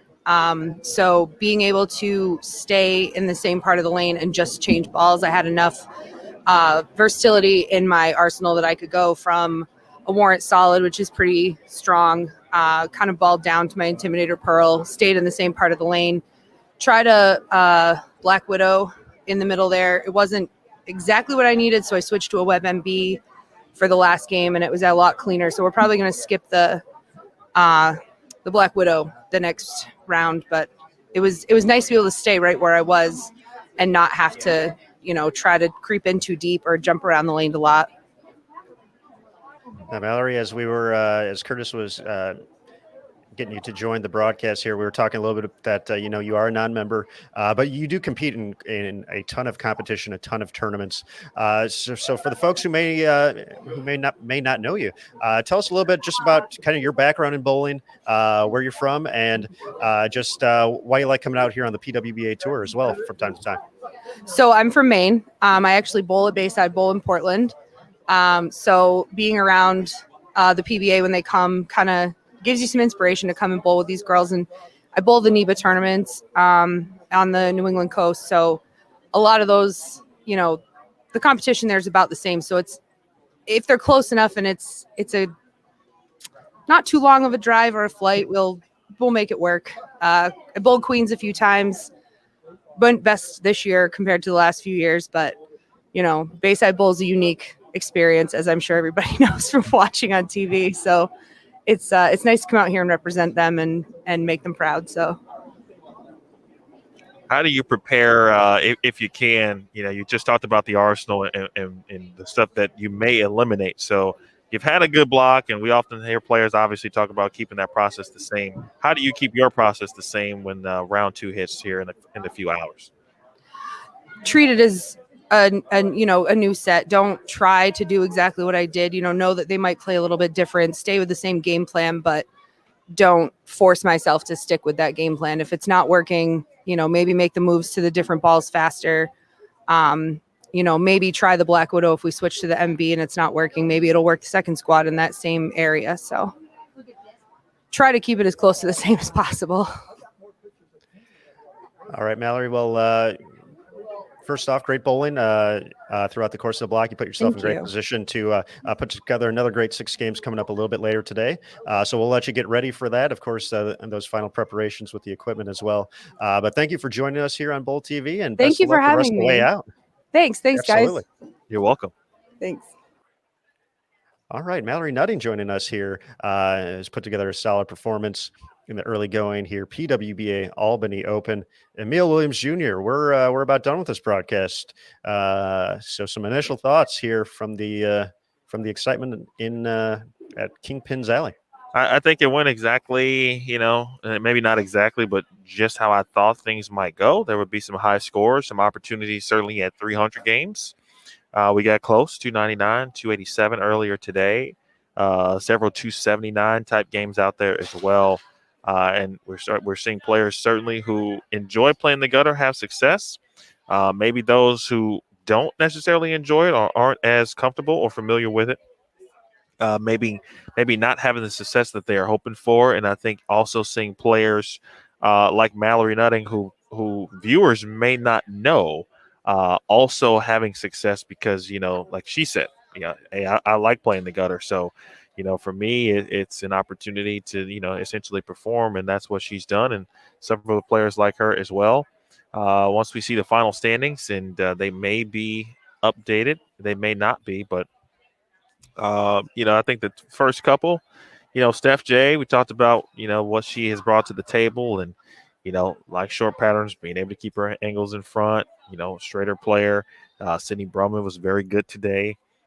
As well, Liz Johnson obviously in a comfort zone as well. Lauren Pate has had an excellent day. I'm not sure what she shot the last game, but she struggled a little bit and has been putting in the work to get back to a point. She's been busy, so it's good to see her having some success Carrie Smith, who also enjoys playing them front to back as well. So it's been great, and I expect more of the same. But like Mallory mentioned and Steph mentioned, we know that players are going to do some things differently, potentially based on what they saw here this afternoon. So once we kind of get past maybe those first couple of games and see what the players elected to do differently, and we'll have an idea of how that cut number might shake out, and see what we're working with tomorrow. All right, folks, with that, we are going to go ahead and wrap up this broadcast, but we're going to be back 5 p.m. Eastern. So it's, what we got, about 3.5 hours, give or take? Does that sound about right? Right around there? No. 2.5? Am I crazy? No, I think you're right. 3.5. I'm tripping. How about that? All right. Trying to get these time zones correct here. 5 p.m. Eastern, the time for round number 2. Be sure to swing on over to PWBA.com to check out for the final round one recap with the scores. We'll have those up on our social media channels as well once we get them all verified and up online. So, folks, we're going to go ahead, take a little break, grab some lunch ourselves. It's National Donut Day. So if you're in the Northwest Indiana region, please go over to Munster Donuts, support them since Emil cannot today. But, a big thank you, of course, as always, to the USBC and BPAA and their board of directors for their continued support of the PWBA Tour. Kegel, our official lane maintenance provider, creating a little extra excitement this week with this 36-foot pattern. A big thank you to them as always. Of course, we have our competitors on the tour this week throwing some strikes for us, living on the edge with the gutter in play this week. So a lot of excitement. So a big thank you to them for always putting on a show for us. And of course, all you folks, that's right, we're talking about you on BowlTV.com. We've had a lot of fun today, a lot of great comments in the chat as always. So we always enjoy the community. Shout out again, Richard Jones, stopping by, talking to Emil a little bit earlier today as well. Congratulations to Rick for winning the Bowl TV t-shirt. We'll have some more giveaways coming up throughout the course of the Albany Open. Of course, for the staff, you're getting really close there. That's so weird. There's no donuts over there, by the way. But of course, the staff on site at Kingpin's Alley for Doug and his crew, they do a phenomenal job. Of course, our on-site staff as well, Tennille, Caitlin, and Kathy, as well as Cecil. Can't forget about Cecil doing his thing as a player services rep. But for the Bowl TV crew, for Curtis Von Kruger, Emil Williams Jr., I'm Aaron Smith. We are signing off from round number 1 at the PWBA Albany Open. As a reminder, we'll be back again 5 p.m. Eastern for round number 2 before we make our first cut to the top 32 players here this week. So, folks, have a great little break. We'll be back here on Bowl TV in just a couple hours. And remember, on Bowl TV, bowling lives here.